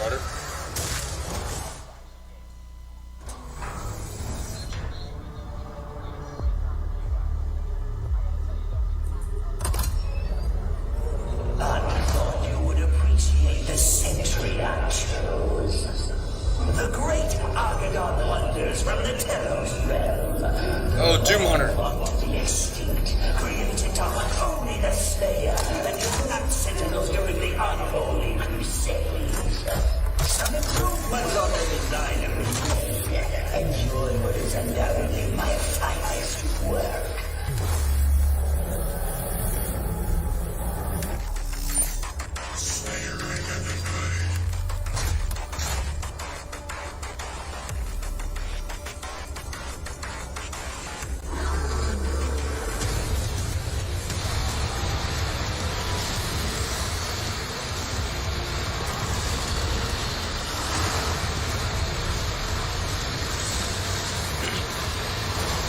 I think it's probably just called the puncher. Doom Eternal, baby. Yeah. Still can't believe Doom's 1, 2, and 3 are on new platforms now. Yeah, that guy, he's called the Doom Hunter, and he's Oh, totally he is? awesome, and you're gonna love fighting against him. It's sick. It is sick, definitely. And we'll have even more from the campaign leading up to our launch on November 22nd. But we want to talk about the totally new online experience for Doom Eternal, Battle Mode. It sounds like, oh yeah! Absolutely. You know, from the very beginning, our vision has been to create an engaging and competitive multiplayer mode that has varied pacing, tons of drama, and deep strategy. And we had to look no further than the single-player campaign to find all the ingredients we needed. Battle Mode is built from the same Doom combat DNA that you know and love, where skill and power of one fully loaded Slayer takes on the teamwork of two player-controlled demons. And I tell you, playing as a demon is a great change of pace from playing as a Slayer. Each playable demon is simple to understand, totally unique, and allows for different play styles and strategies. We're going to take a closer look at a few to start. Welcome to Doom Eternal's Battle Mode. This 2 versus 1 multiplayer gives players the chance to experience the fast, aggressive fun of single player with their friends. With 5 playable demons and 6 unique maps at launch, Battle Mode is a whole new way to play Doom. To start, let's take a closer look at its playable characters. The Revenant, one of the most versatile and agile demons. His jetpack and dash allow you to move quickly through the environment. His shoulder-mounted rockets deliver consistent firepower, while his special attack, a targeted rocket barrage, delivers heavy, long-range damage. The Pain Elemental. His ability to fly gives him a bird's-eye view, making it easier to track the Slayer and attack from the air. But that makes him more vulnerable when he's not using his rechargeable soul shield. The Mancubus. Big, beefy, and badass. He's got heavy cannons, flamethrowers, and tons of health. All of which make him lethal in a close-quarters fight with the Slayer. While he's not the most mobile demon, his smoke bombs can obscure his position or flush out an elusive Slayer. But demon strategy goes beyond their individual abilities. All the demons in battle mode can drop hazards that damage the Slayer, as well as summon different combinations of AI-controlled demons that behave and fight just like you expect from the campaign. Dropping hazards and summoning demons is controlled through a summoning wheel, allowing you to use these critical tools quickly when under fire.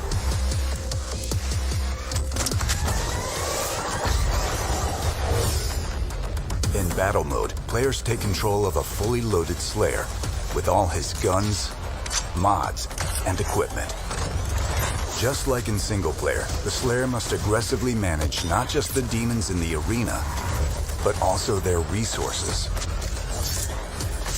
Glory kill demons to replenish health, chainsaw to gain ammo, and torch demons to add armor. But be aware, each demon player has a slow charging ability to block those resources for a short time during the round. A perfectly timed resource block can put the Slayer on the ropes.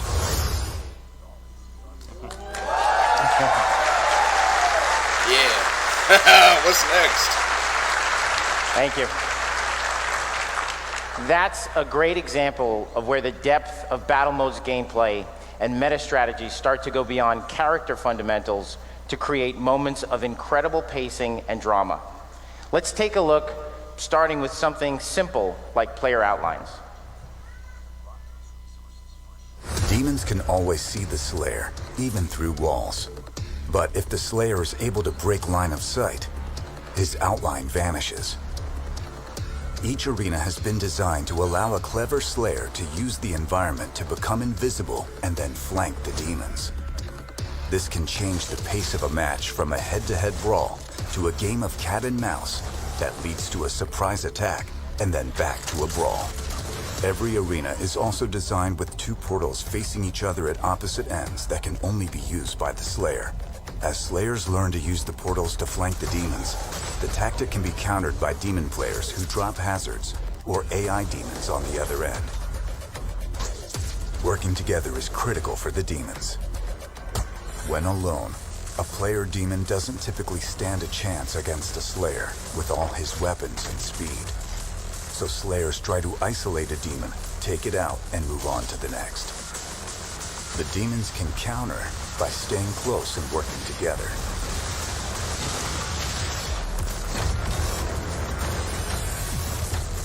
There are also important strategies for the Slayer to master. In the air, the Slayer is tough to hit, and the arenas have been designed with jump pads and monkey bars that a Slayer can use to traverse from one portal to the other without touching the ground, all while delivering damage to the demon players. Of course, the Slayer's need for ammo, armor, and health bring him back to the ground, so when he lands to chainsaw an enemy for more ammo, demon players can launch a coordinated attack. One of the most dramatic moments in every round is when a demon dies. Once the Slayer has eliminated one demon, a respawn timer begins, and the Slayer has 20 seconds to eliminate the other demon to win the round. If he fails, the dead demon player rejoins the fight with half health. This quickly turns an all-out battle into a tense game of hide-and-seek. Rounds are won when either the Slayer is killed or both player-controlled demons are killed. But strategy extends between rounds as well. Players choose upgrades, abilities, and even super weapons in later rounds. In a best-of-5 match, if either side can win just one round, they gain access to power items, like player demons being able to summon the Baron of Hell. Oh, that is the Baron. Or Slayers gaining the BFG.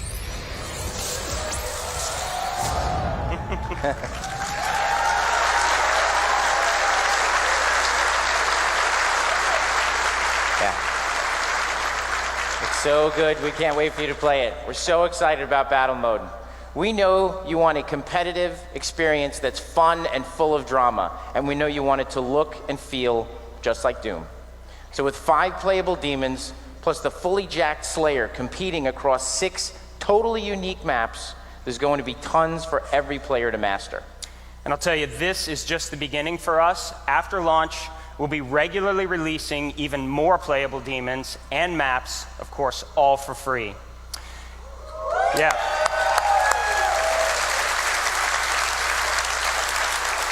You're gonna like it. It's a ton of fun to play.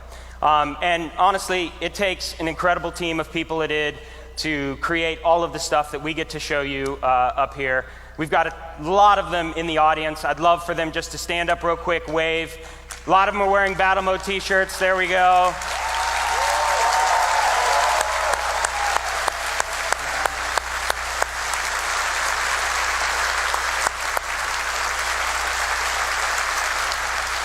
Many of them will be working the Doom demo, so if they're wearing a Battle Mode t-shirt, they're probably from id or work with us at Bethesda, so give them a handshake and thank them. They'll really, really appreciate it. We really want to thank all of you for joining us today. We hope you're as excited about Doom Eternal and Battle Mode as we are. We really are, and we can't wait for you to play them both when they launch on November 22nd. Yeah.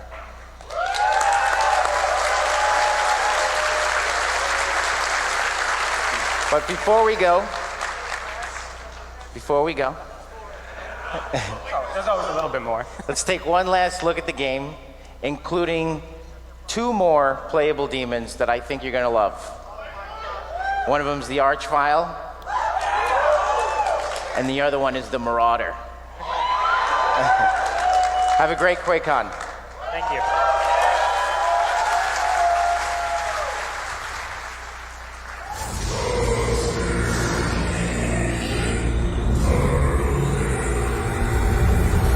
Round 1.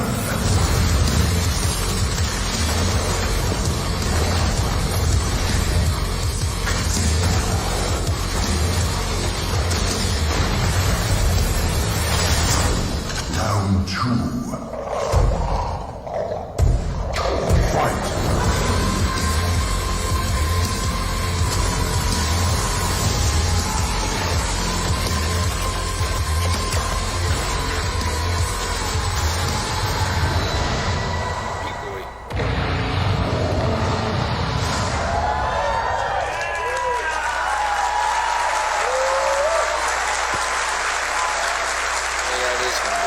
Thanks again to Marty and Hugo and everybody at id Software for everything that you've seen. We've got Doom Eternal playable in the Doom booth. Everyone here in Dallas, be sure to check it out. It is awesome. As well as all the other stuff we've got in the booth, Fallout 76, Rage 2, both Wolfenstein Youngblood and Cyberpunk, Elder Scrolls Online, and Blades for Switch, plus all the Osiris stuff. So there's a ton of stuff to come check out, play while you're here. For those of you at home, visit Bethesda.net for more info and news on all the games that we've heard about and been talking about. Tune in to watch the Doom panels, along with our panels for Fallout 76 and Elder Scrolls Online. And don't forget to join the Doom Slayers Club, where you can win some cool prizes for Doom. Plus, it's literally the only way that you can be amongst the very first people in the world to try out Doom 2016 streaming at home with our new Orion technology. And of course, if you're here, you'll be able to play Doom Eternal at home on November 22nd. If you're not here, you can still play it at home on November 22nd. For those of you here with me, there's a ton going on at QuakeCon, so I encourage you to download the app. It's got the full schedule and details on everything that we're doing, but don't leave your seats, because in a few minutes, we're gonna bring out some chairs and we're gonna get right into our first Doom panel, looking back at 25 years of Doom and its influence on video game. Thanks, everybody. Have a great QuakeCon.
want to check it out real quick?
Frank Hall.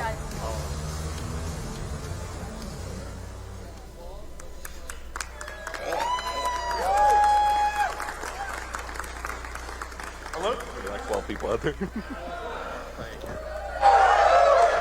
So I am Jason Levy, Senior Community Manager for Doom Eternal. And I'm Matt Grandstaff. I'm the Community Director at Bethesda. Welcome to our panel celebrating Doom's influence over the last 25 years of the industry. Yeah, it's a long time. Before we kick it off and bring our awesome panel of crew of really important people for our industry and who can talk about the game, what we want to do is show you a quick video. So let's take a look.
All right, let's get this thing started. Let me introduce our panelists. I think they're coming. Yep. Kevin Cloud, Hugo Martin, Jörg Gustafsson, Todd Vaughn, and Tom Mustaine. Yep, come on out, guys.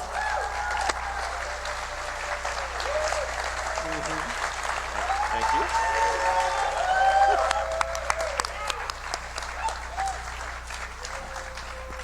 Thank you for joining us, guys.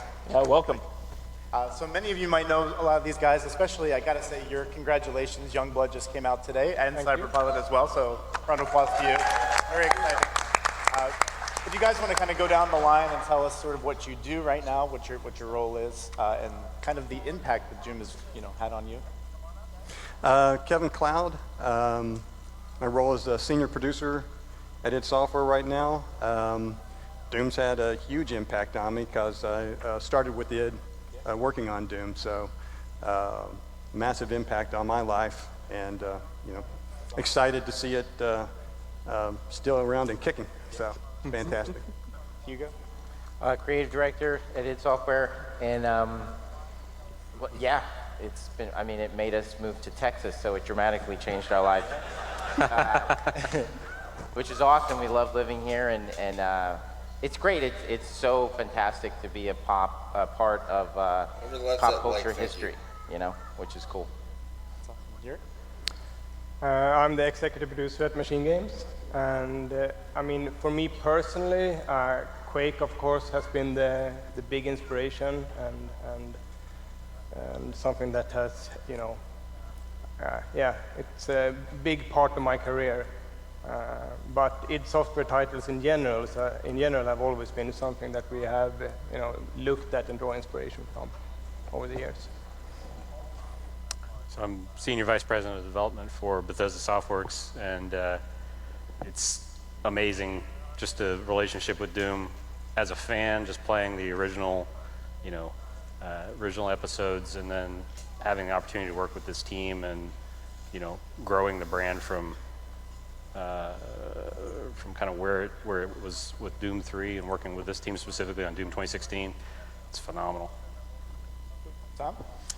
Yeah, I'm Tom Mustaine. I'm the co-studio director of Bethesda Dallas. And yeah, Doom awoke something inside me. The first time I turned the corner in E1M1 and saw stairs going up, I was like, I need to make things for this. And that was the beginning of my journey to make levels for Doom. And from that's why I'm sitting here today. I made nonstop Doom things. Thank you, Kevin. Because that basically opened the doors. That's awesome. Kevin, you've been working on Doom since the first game. Yep. This 25-year milestone, what does it mean to you? I'm old. That's one. Okay. Absolutely. And just lucky to have been there, be a part of it, and be a part of it for such a long time. And just proud to see so much of the original Doom, alive and well in Doom Eternal. It's fantastic to see. Yeah, Hugo, you're working on Doom Eternal, obviously, and helped relaunch Doom in 2016. Mm-hmm. What does Doom mean to you as somebody that started not working on the team?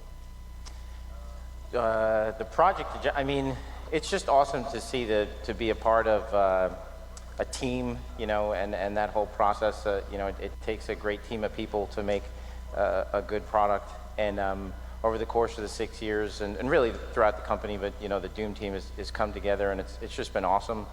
It's cool to see guys like Kevin that they dig it. You know what I mean? Because they were there for the beginning. So, and it's kind of easy because the original Doom game is so good and the designs are so iconic. So we really just have to continue to look at the source material, kind of identify exactly what makes it great, and that generally never steers us wrong. But it's been amazing. I mean, everybody's so happy to be here. The fans, I mean, I think that's been the most enjoyable part of it all, is getting to meet all you guys and read all your comments, even the bad ones. And because you're passionate about it, and we're big nerds too. So we're passionate about Doom as well. So the community and the team has just been fantastic.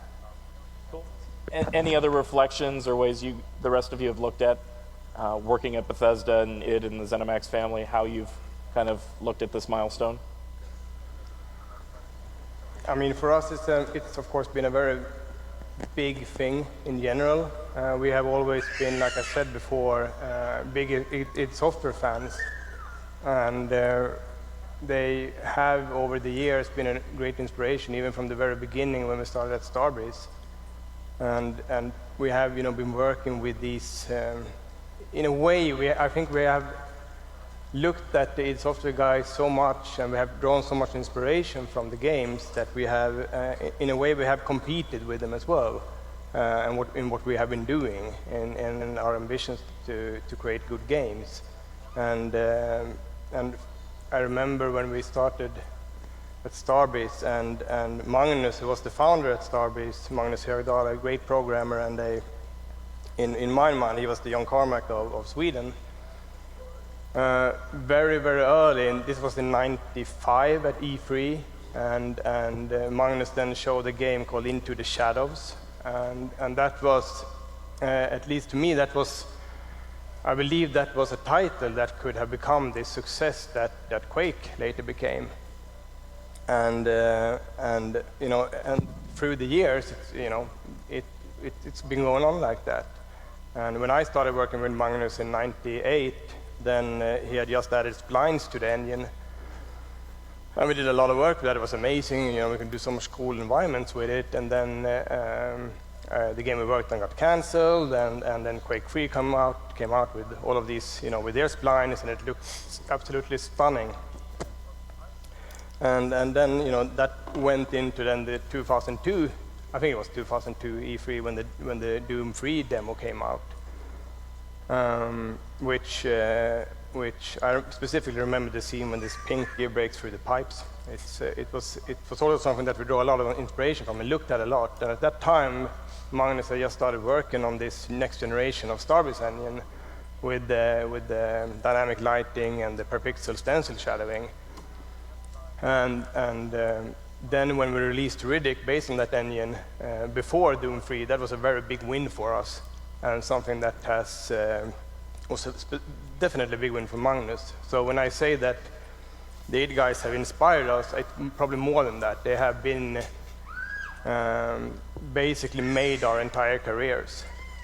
So of course it's a great honor to be able to, you know, work with Machine Guns now and with Wolfenstein under the same organization with the support of id Software.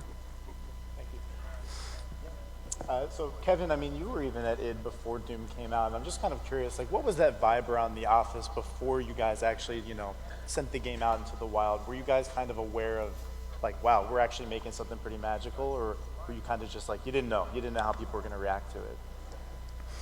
I mean, I think we had an idea that we were working on something cool. You know, you would never really know how people are going to respond until you get it out there. You know, at the time, when I first started, it was almost like a garage band, right? So it's just a handful of guys were working out of an apartment and working on fold-out tables and things like that. So our expectations, you know, were relatively limited. But you know, when you get to the point after you release the game and you start learning about we're being banned in offices because we're harming productivity, we're bringing down networks at college campuses, you go, okay, we've got something that's pretty nice here. So yeah. Yeah, totally. Then once it was actually out, and the reception was insane. People were just like, you know, everyone was letting their friends know about it and everything. How did that feel? Did you guys kind of feel like rock stars in a sense? Like, oh my, we made this amazing thing. You know, I can only speak for myself. Yeah. And how do you feel? Humble? Yeah, very lucky. Yeah. Very lucky. Yeah, I mean, it was a pretty exciting moment to, you know, walk around, you know, grocery store or something like that with an id shirt on and have somebody recognize you. That's, I have to admit, that's pretty fun. Yeah. But, you know, so much of our time was just spent focused on work. We went straight from Doom into Doom 2 and then started on to Quake. We carried on crazy hours, and our lives just almost revolved around offices. I spent more time with Adrian than I actually did with my family, right, you know, during those years. Adrian Carmack, a fellow artist at id Software, fantastic artist.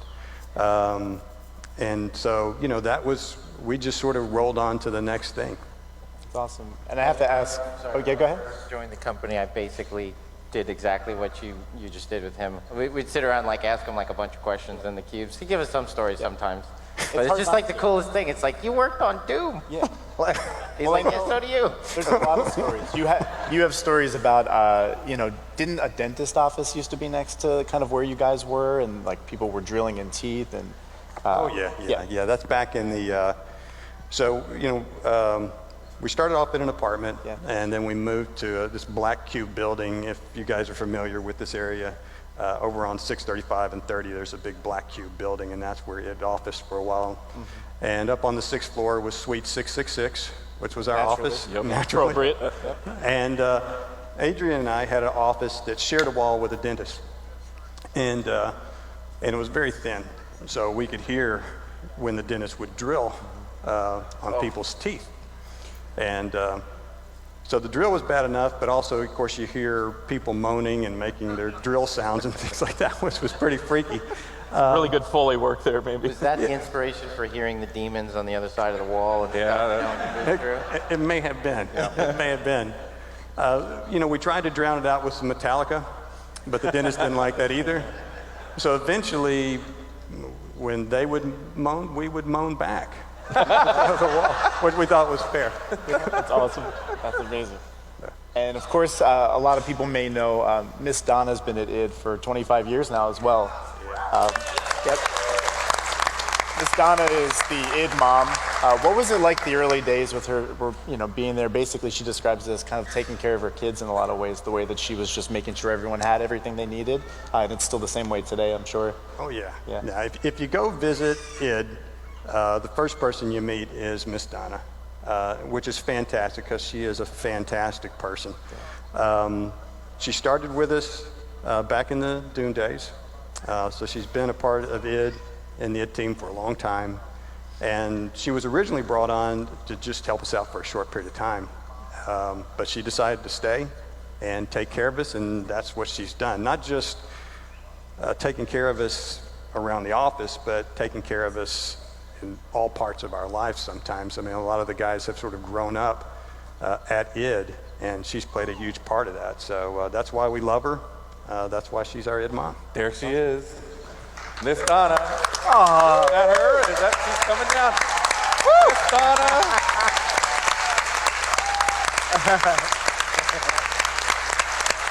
Thank you. You can't escape the limelight.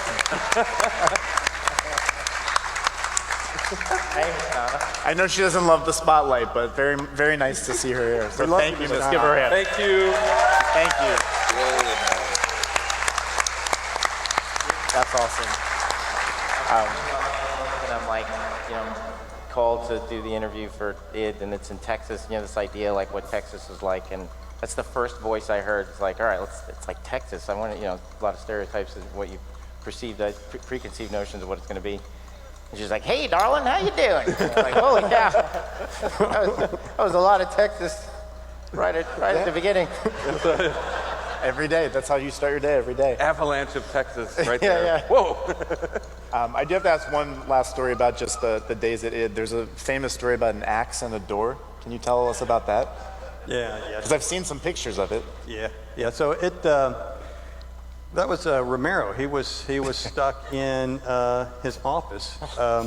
Somehow the doorknob came off or broke off, and he couldn't find his way out. And none of us are really mechanically inclined. And Carmack had a battle axe lying around. I got from like the Renaissance Festival or something like that, this giant battle axe. And he just yells, stand back, to Romero. Romero says, what? He goes, yells, stand back again. And so smashes through the door. Nice. That's how you do it. That's how you do it at ID Software. Wow. Through doors the ID way. I was lucky enough to visit those offices back in the day, really early on, and it was after Doom when these guys were in the secret area working on Quake, and that the way that things worked there when these guys would play deathmatch, or it just everything amped up, everybody screaming and yelling and knocking things over and going crazy. So the battle axe heard that, I'm like, yeah, of course that's what happened. Like that's how the door, it was after a deathmatch or something. But I think it was like middle of the day, right? Like absolutely. But it was not surprising after visiting and seeing how people got amped up playing the games. That's awesome. So it's the year of Doom, Yerk, but you actually got started on a game other than Doom, Quake. Can you talk about how you got into the industry? I think there's maybe a story about a PC or a parrot or something like that. Yeah, it is. It actually took me a very long time before I got a computer. I just couldn't afford it, and I didn't save money either. You know, as soon as I got my hand on some money, I just spent it. But my brother, he had the Commodores and the Amigas, and sometimes he allowed me into his room to play games on them. But those were rare occasions. And then over the years, you know, I played a lot of games. We played the Double Dragon at the Hamburger Bar. You know, we played Nintendo games and Duke Nukem at the local university where we could connect the computers, which was really cool. And of course, Fallout, Doom at my friends' houses. But it was in 1996, and this is where the Parrot comes in, where when I placed a bet on this local hockey game, and I won. So, and I won a lot of money, about $400 or $500. And of course, I instantly want to spend them. And the first thing that popped up in my head was to buy a Parrot. Yeah? Everyone does that.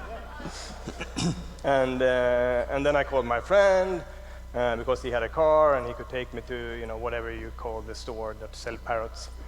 And but then he convinced me to buy a computer instead. So we went to this electronics store and we bought I think it was a Pentium 90, I would think. But we also bought then what would become one of the greatest passions of my life, and that's Quake. I think we can all agree you made the right decision. Yeah. Thank you. Just getting a Parrot. You can always get a Parrot later. You don't need one, you know. Just get one next time. So Todd, you know where you were kind of in your life when Doom came out, like career-wise? So, for part of my career, I was with PC Gamer magazine, and I came on right after Doom had come out, and it was right around the time Doom 2 was launching. And kind of seeing the impact it's had, you know, hindsight being 2020, you can see all of the things that happened. But in the moment, what you were really seeing was just so many people inspired by what Doom represented. You know, it was a shift of a whole lot of trends in the industry to just fast, fluid, technology-driven, you know, all of the sort of like hallmarks, earmarks of what the Doom represented, speed, the sort of accessibility of control and just moving through the environment so fast. And there were a lot of people who were just super inspired by that throughout the industry. And so you had the phenomenon of the Doom clone. It's just, you know, everybody's inspired by Doom, trying to, you know, get that lightning in the bottle. And so for those years when I was with PC Gamer, just kind of seeing the sort of the reverberations, the impact that it had on everything that followed. It set a very high bar. It set a very ambitious goal of, you know, marrying the action and the speed and the fluidity and technology all together. And, you know, then you had the moment of Quake that kind of did the exact same thing, but added, you know, a whole new dimension to it with internet play and, you know, Q-Test and Quake World, and growing it well beyond that. And then the accessibility of modding and making that a theme of what you can do with those style of products. It was just, you know, again, looking back on it, it's obvious that was the epicenter. You know, the release of Doom set the tone for what happened next, and it changed a lot of things about the industry. It made, I think it gave life to community around game in a way that you didn't have before. You know, the fact that there's still WADs being made today on Doom, the original Doom, is phenomenal. It's a testament to, you know, what Kevin and the team created. It's just amazing. Yeah, it's incredible. And as you went on to, you know, join the Bethesda family, I mean, you've been there for quite some time. So as id comes on and you're sort of finding yourself working on, you know, Doom and having it be part of the family, what did that feel like? Well, it's pretty amazing. I mean, I was talking to Laffy Taylor. This was a few years ago, and like pinching myself. I have Kevin Cloud's cell phone in my, you know, his cell phone number in my phone. You know, I'm working with the people that made that impact. And I think when id joined, you know, sort of the Bethesda family, that was sort of like the tone across all the teams. Like, wow, you know, we're working with the guys who did that. And the best part is they're great. Like, they're humble, they're hardworking, they like to share, they like to help. And so, Hugo. yeah. So we've got, you know, we've got this, you know, phenomenal relationship with id, and you know, you kind of see that with the relationship with some of our other teams and other products where they use the tech. You know, they share some of the sensibilities. In the case of machine games and id, they work very, very closely together, you know, kind of on, you know, alternating between the products together. And, you know, I think it's all out of love and respect for, you know, what the team has created. Incredible. I know today we showed, you know, that Doom 1, 2, and 3 are available on platforms which they've never been on before, Nintendo Switch being one of them. Super exciting, yep. And that's in the DNA of the modern game. So Hugo, I mean, playing Doom 1 and 2 and 3, you know, like when you look at those games, I mean, what is it about them that really inspires you, especially as you go on to, you know, create newer Doom titles? It's kind of a little bit of everything, you know. With Doom 1, I think when you make something that becomes like a significant moment in the history of pop culture like Doom is, it's like, it's the logo, it's the name, it's the story of how they came up with the name from The Color of Money, which is also an awesome movie, and just the fact that that's an awesome scene, and the design of the characters, their names, like the tech, the gameplay, like it's just all of these things coming together, and we see that happen sometimes in the entertainment industry and pop culture. Something like I would liken it to like Teenage Mutant Ninja Turtles, you know, or Star Wars, the first Star Wars, where it just kind of all gels together. It's a lot of pressure because, you know, it's that good. So Doom 2016 and Doom Eternal has to be, you know, we don't want to embarrass the Doom name. But that's probably the thing that I find most fascinating about it, is to just analyze it from a design perspective. You know, really what makes it tick. I think it taps into something that we all have in us. So even the name, you know, id, there's like this primal urge to just unleash, you know, aggression onto the world, and id games kind of give you an avenue to do that in a politically correct way, I guess. And that's never going to change, you know. Like people always want to just be Doom guy, and that kind of a power fantasy is something that's in all of us. So I think it connects with people on multiple fronts, which is really hard to do, you know. I was asking Kevin earlier how much time they spent iterating on the design of the characters, because, you know, in art school you would study characters like the pinky and like, oh, the silhouette and the color, and that's why it identifies with the player, and, you know, red is like blah blah blah, and your answer was about 0. Yeah. Which is typically the case. I mean, I know Kevin Eastman worked with him at Blur, and Teenage Mutant Ninja Turtles was just something that he thought was cool and funny, you know. Like we met Adrian Carmack at a bar recently, well, about a year ago. All the team was there, and, you know, we were having a good time, and he was having a good time too, and we ran into each other and was like, this is Adrian Carmack. And it was really cool because he was kind of schooling us on like, hey, listen, if you really want to make it feel like Doom, you got to not take yourself too seriously. And we were all like, that's what we say all the time. And he's like, you know, Evil Dead, that was a big inspiration for us. Like, you know, I mean, we've been studying the things that they were interested in from the beginning, but it's just those little elements that have to be in place, I think, to make something that special, that resonates with people. Yeah, it's working pretty well. Yeah. So Jason mentioned, so Jason mentioned we did announce the legacy titles coming to phone and consoles today. So before we talk about those games a little bit more, we have a clip to show. Roll the clip.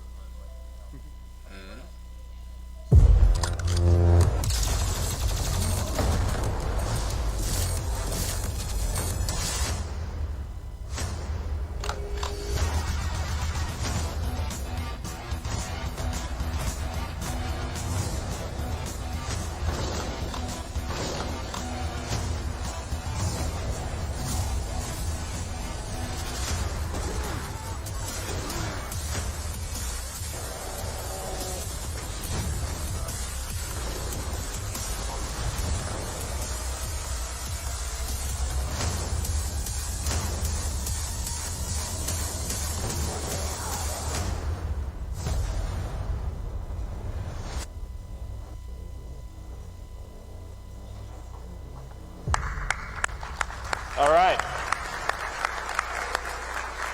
Okay, here comes the desert island question. Doom 1, Doom 2, Doom 3. You only get to have one, and why? Forever. Forever. It would have to be Doom 1 for me. I mean, it's the classic and it's original, so yeah, I got a lot of fond memories about it, so yeah, Doom 1 for sure. Okay. You go? Yeah, totally. Doom 1, no question. Yerk. It would probably be Doom 3 for me, actually, just because it's very close to my heart in many ways. So I think that's why. Okay. I'm a Doom 1 guy. Okay. All right, I need my double barrel shotgun real bad. So, all right, that's Doom 2 for me. I love it. I love it. Awesome. That's awesome. So Kevin, I mean, you worked on these games. Like, what is it like to see them re-released? Well, Obviously, there's people that maybe never played them. It's hard to believe that that's possible, but you're out there and know. So, you know, you're taking your Nintendo Switch today and you're downloading them for the first time. What's that like? A new audience, 25 years later. It's super cool. And, the thing is that surprisingly for me, like playing Doom 1 and 2 on the Switch, it just feels like it's meant to play on the Switch. It's super fun. So for anybody who hasn't played any of the the old titles, it's a great time to pick them up and play it. Yeah, it's cool. Yeah, and if you're here, obviously downstairs, you can check it out, which is cool. So yeah, but otherwise, you should just download it. I mean, it's there. That's right. Yeah. Why wait? I know when I think of the original Doom games, the first thought that comes to my mind is E1M1, just going up those stairs, this fully realized 3D world. And I was kind of curious when you think of the classic games, what goes to your head first when you think about them? Maybe from a work perspective, it might be different. When I think about the classic games, yeah, what goes through my head? Yeah. Again, from a work perspective, when I go back and play Doom and Doom 2, it just brings back some memories of what it was like when I was working on it. I remember the first time that I had we had just put the fireball onto the imp. And, the imp fireball isn't that fast, but it sure seemed fast to me the first time I had it coming at me. So we're sitting there playing it, and the fireball comes at me, and I basically dodge in my chair, right, as if the fireball is like coming at me in real life. And it just dawned on me how powerful first-person shooters are, because I mean, there's a thing going on in the game that's eliciting a reaction from me in the real world as if it's happening. I don't have to have VR goggles on or anything like that to feel immersed in a game, and it's just a super powerful moment that I think that's kind of the core of what a first-person shooter can deliver. Hugo, any thoughts? How good it was. The first. My first real Doom that I fell in love with was Doom 64. That was, yeah. I went to art school, and I was a Mac user. So we were super. Everywhere you went, all the labs had Macs, but my friends in the dorms had PCs, and so you got to play Doom, and it was awesome. But as soon as it came out on a console, that was when I was able to, play it. And I love that one. But it's a trip because we look at those games so much when we make for Doom 2016 and Doom Eternal. Look at the resource management of those original games. The plasma was awesome and it tore up the cacodemons, but if you overused it, you'd run out of it. So it was like a thinking man's game. You had to okay, I'm gonna save this because this cacodemon comes out here and this door opens and there's all these guys. And we really strive to, that's the genesis for the resource management in Doom Eternal, which was just make every gun count. The rocket launcher in the original Doom, I remember it being awesome and hurting me, if I didn't use it correctly. And being super pissed when I missed a shot, because I was and being super excited when I walked into a room and there was 6 missiles on the, you know what I mean? I was like, oh, this is good. So we really tried to recreate that in, or let that inspire us, our design decisions in Doom Eternal, and that's something they did in 1993, in the 90s, and it's just as good today as it was then. Because I think anytime you make the player think about their choices, that means they're engaged. So it was overall what I remember as a very engaging experience, and we hope that people feel just as engaged in Doom Eternal. Okay. Todd, I know You mentioned people should play it if they haven't played them yet. What makes Doom 1, 2, and 3 a good primer for Doom Eternal? It's just the sensibilities of it. It's unadulterated adrenaline. It's just pumping it straight into your veins and going for it. But at the same time, like Doom 1, and sort of like the standard that it set, and whether it was they were aware that they were doing it at the time or it was just a happy accident, is you don't really have to know anything coming into it, but you know exactly what it is as you're doing it, and it's just that purity of design and what it represents. Like, first room, don't die, keep moving. Yeah. It's a very simple equation, and so I think that translates throughout all of the games, frankly, and that it's a lot of that simplicity of design that informs the deeper aspects of the game. What Doom 2016 started in sort of the reinterpretation of all that magic was, making it that tactical puzzle of the right weapon, the right, right decision, right moment in time, moving through the environment, choosing how you're going to get health, choosing when to get the health packs, choosing when to go after that glory kill. And I think, that all of that just sets the table for what Eternal offers, which is even, a deeper version of that. Yeah, so for folks, it's a true generational title now, 25 years, right? So I love the fact that it's coming out again on the new consoles. We've got folks that are growing up right now playing Minecraft and other pixel art games, and pixel art's kind of having a resurgence. Here's Doom, baby. It's like the pixel art dream, right? Yeah, totally. And Doom has a purity to it from a gameplay perspective, similar to Todd mentioned. There's a purity about how simplistic these combinations become, and from a design perspective, we'd make levels. Nothing's more fun than in the middle of the room, cool, and we go and run over the rocket launcher, and sadistic designers like myself make a bunch of lost souls come into your face, and you're like, oh, I'm switching to the rocket launcher, and you got things that are going to kill you immediately. So it's fun to try and figure out those action puzzles, and that purity is there. It's played its way and influenced everything from a design perspective for years and years. And in 2016 and in Eternal, you've got that same, you kind of have to figure out very quickly in split second, I'm gonna have to handle this scene this way and pull this gun out and do this thing. And that's still there in the classics, but it's, you've got the music and you've got the resource management. It's definitely give it a shot if you haven't yet. It is the grandfather of the shooter, so purity is there. That's awesome. Yeah, I know a lot of times people think about Doom 1 and 2 when they think about classic Doom, but Doom 3 really did kind of take the series in a new direction. Kevin, what was it like to see, going from these sprites to fully realized demons and kind of a darker tone to see that game kind of come on board?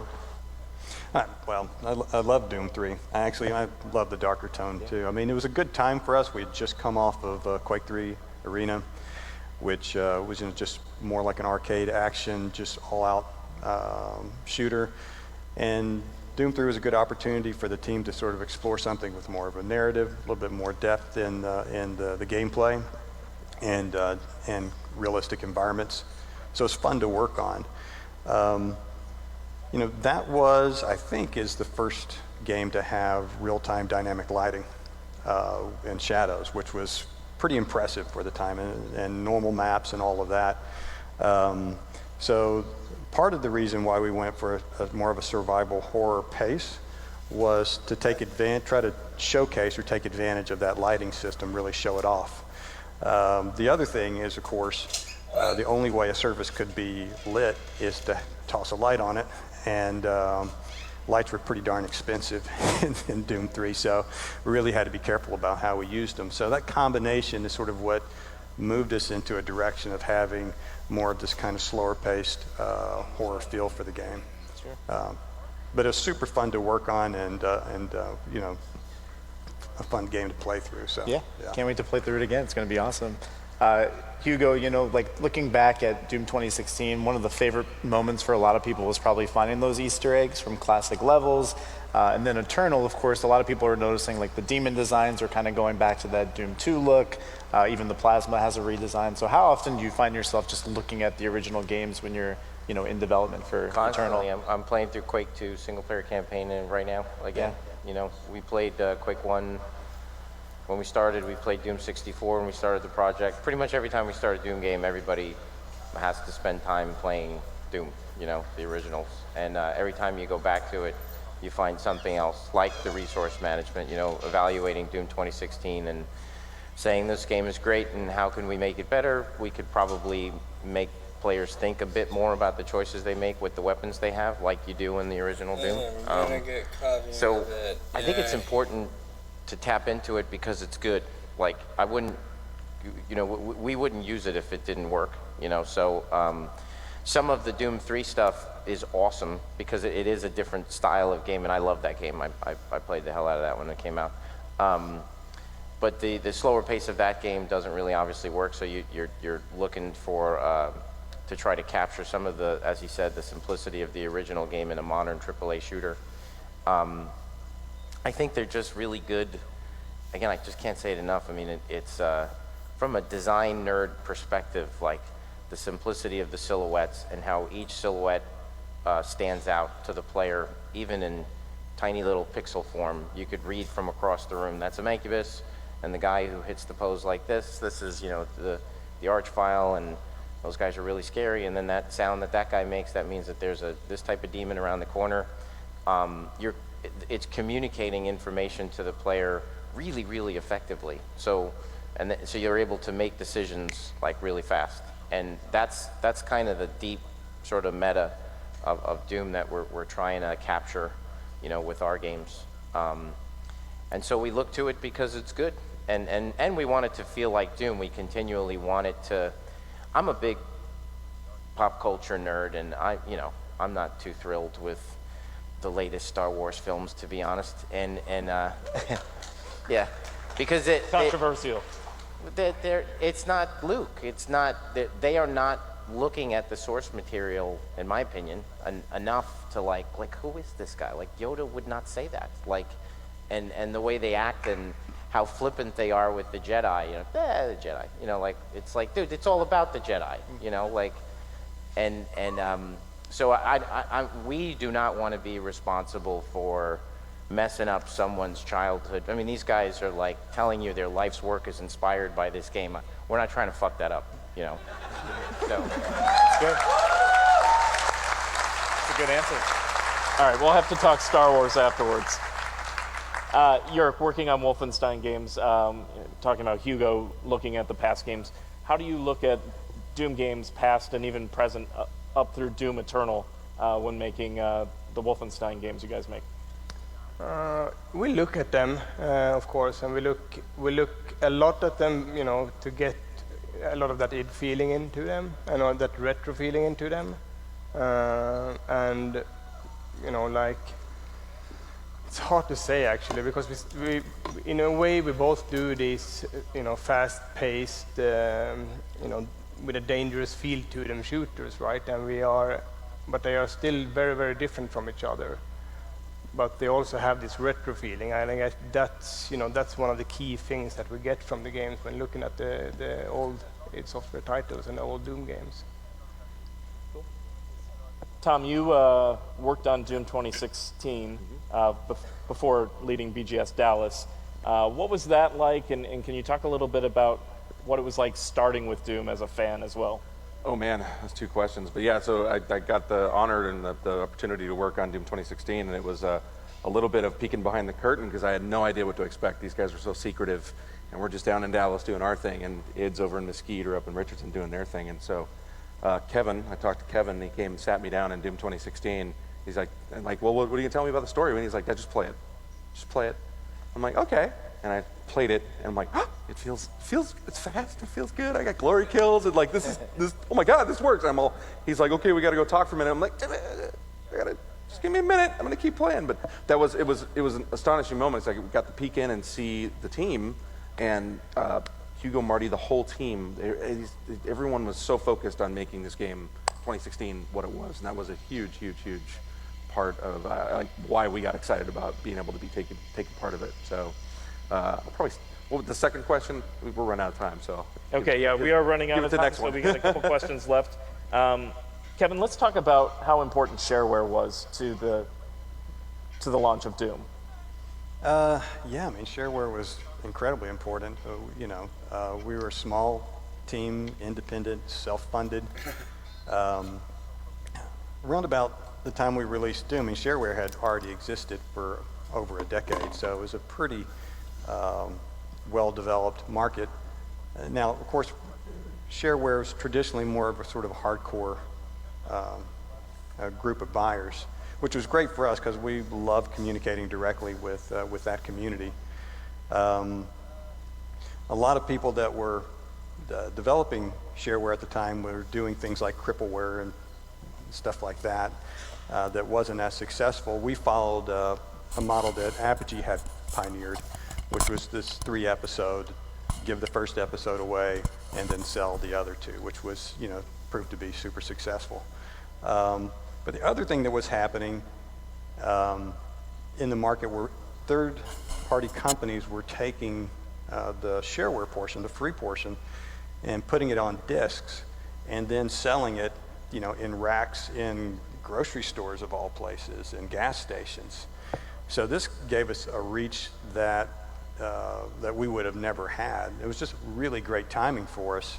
I think even if we would have went, just straight retail with it through a traditional publishing method, it might have had more profit, who knows. But from a perspective of getting out to a massive number of people, I don't think we would have ever done that. And honestly, I don't know if Doom would have had the same impact as it did, as quickly as it did without it. I have a quick story for shareware real fast. My first version of shareware that I got a PC, I had an Amiga, and I moved over to PC after seeing Doom. I didn't have Doom yet, but I went into Circuit City and it was running shareware Doom, so I bought some discs, and then went over to the computer that was running shareware Doom and sat there and it was like a Mission Impossible moment, and I copied all the shareware over and then brought it back and played it. So yeah, shareware made it entirely possible. Nice, very nice. Well, as we wrap up, are there any final thoughts that you guys have about just 25 years of Doom? Obviously, what it means to you, and just to be here and celebrating this. And if not, 25 years from now we can come back and do this again. But any thoughts? I better take my opportunity now, rather than wait for 25 years. Just to say it's fantastic again to be a part of id Software all these years, but also just fantastic to be a part of QuakeCon and these great fans. It's just absolutely amazing. I love coming. You guys are fantastic. So I really appreciate it. We can't mess it up. We just got to keep it going. So it's good. Pressure's good, and it's an honor. It really is. As I said, it's fascinating to analyze what makes it work and to truly see how smart it was and how amazing the work that these guys did, and how it continues to help us make great games today, and the fans and the community that I've grown to love here in QuakeCon and in Texas in general. I think you can only make a game like Doom in Texas, and I think that, yeah, I think that is awesome. I really do. Office, right? That's where all the inspiration comes in. Yeah, I think that's fantastic. Eric? I think I would like to take the opportunity to say thank you to my biggest hero of all the id Software guys, Tim Willits,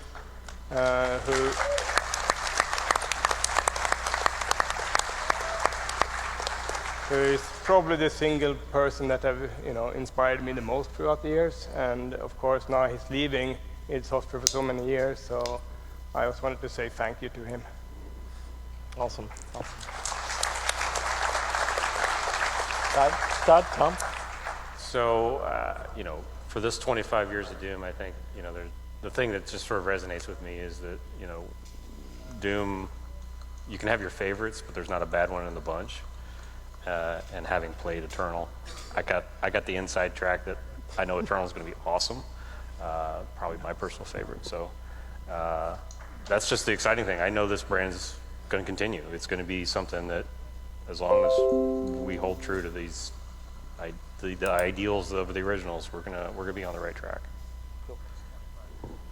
Yeah, I just thank everybody for playing, and thank the id guys for making a career for a lot of us here.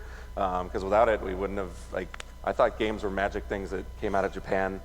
Like, that's how they showed up, right? Like, oh, I didn't know I could make games. When I started learning how to make levels in Doom, it's like, it's possible. And without that, you know, there's a whole industry that wouldn't have existed if you guys hadn't suffered through the pain of moaning and screaming dentist chair people and hit so many things. It is fascinating how many things you guys did right, from mods to the perfect balance of this. It's you know, and being 25 years, like I said, it's generational, and I love seeing people are still making maps today. You can go and check out Doom maps that are mind-blowing today that we just couldn't even imagine back then, because there's a community that's still just building these classic Doom maps. It's fascinating. So yeah, thanks to everybody here that plays, and again to you guys for making that possible for us to be sitting here. So yeah, that's where I'd go. Awesome.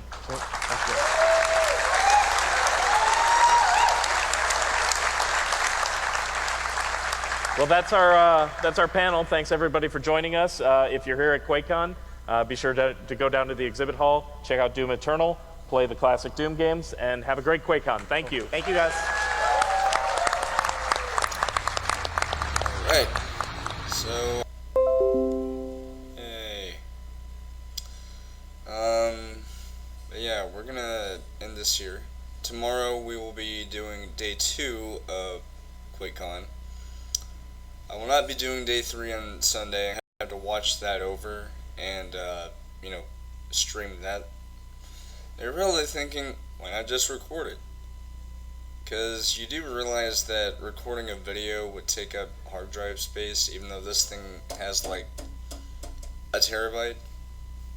Well, have a terabyte now, but, you know. Anyway, with that being said, look forward to tonight, because I will be doing another GeoGuessr stream. And, yeah. Thank you all very much for watching. I hope you guys have enjoyed. If you did, then please like, comment, and subscribe, as well as turn on notifications and let your friends know all about this channel. And, yeah.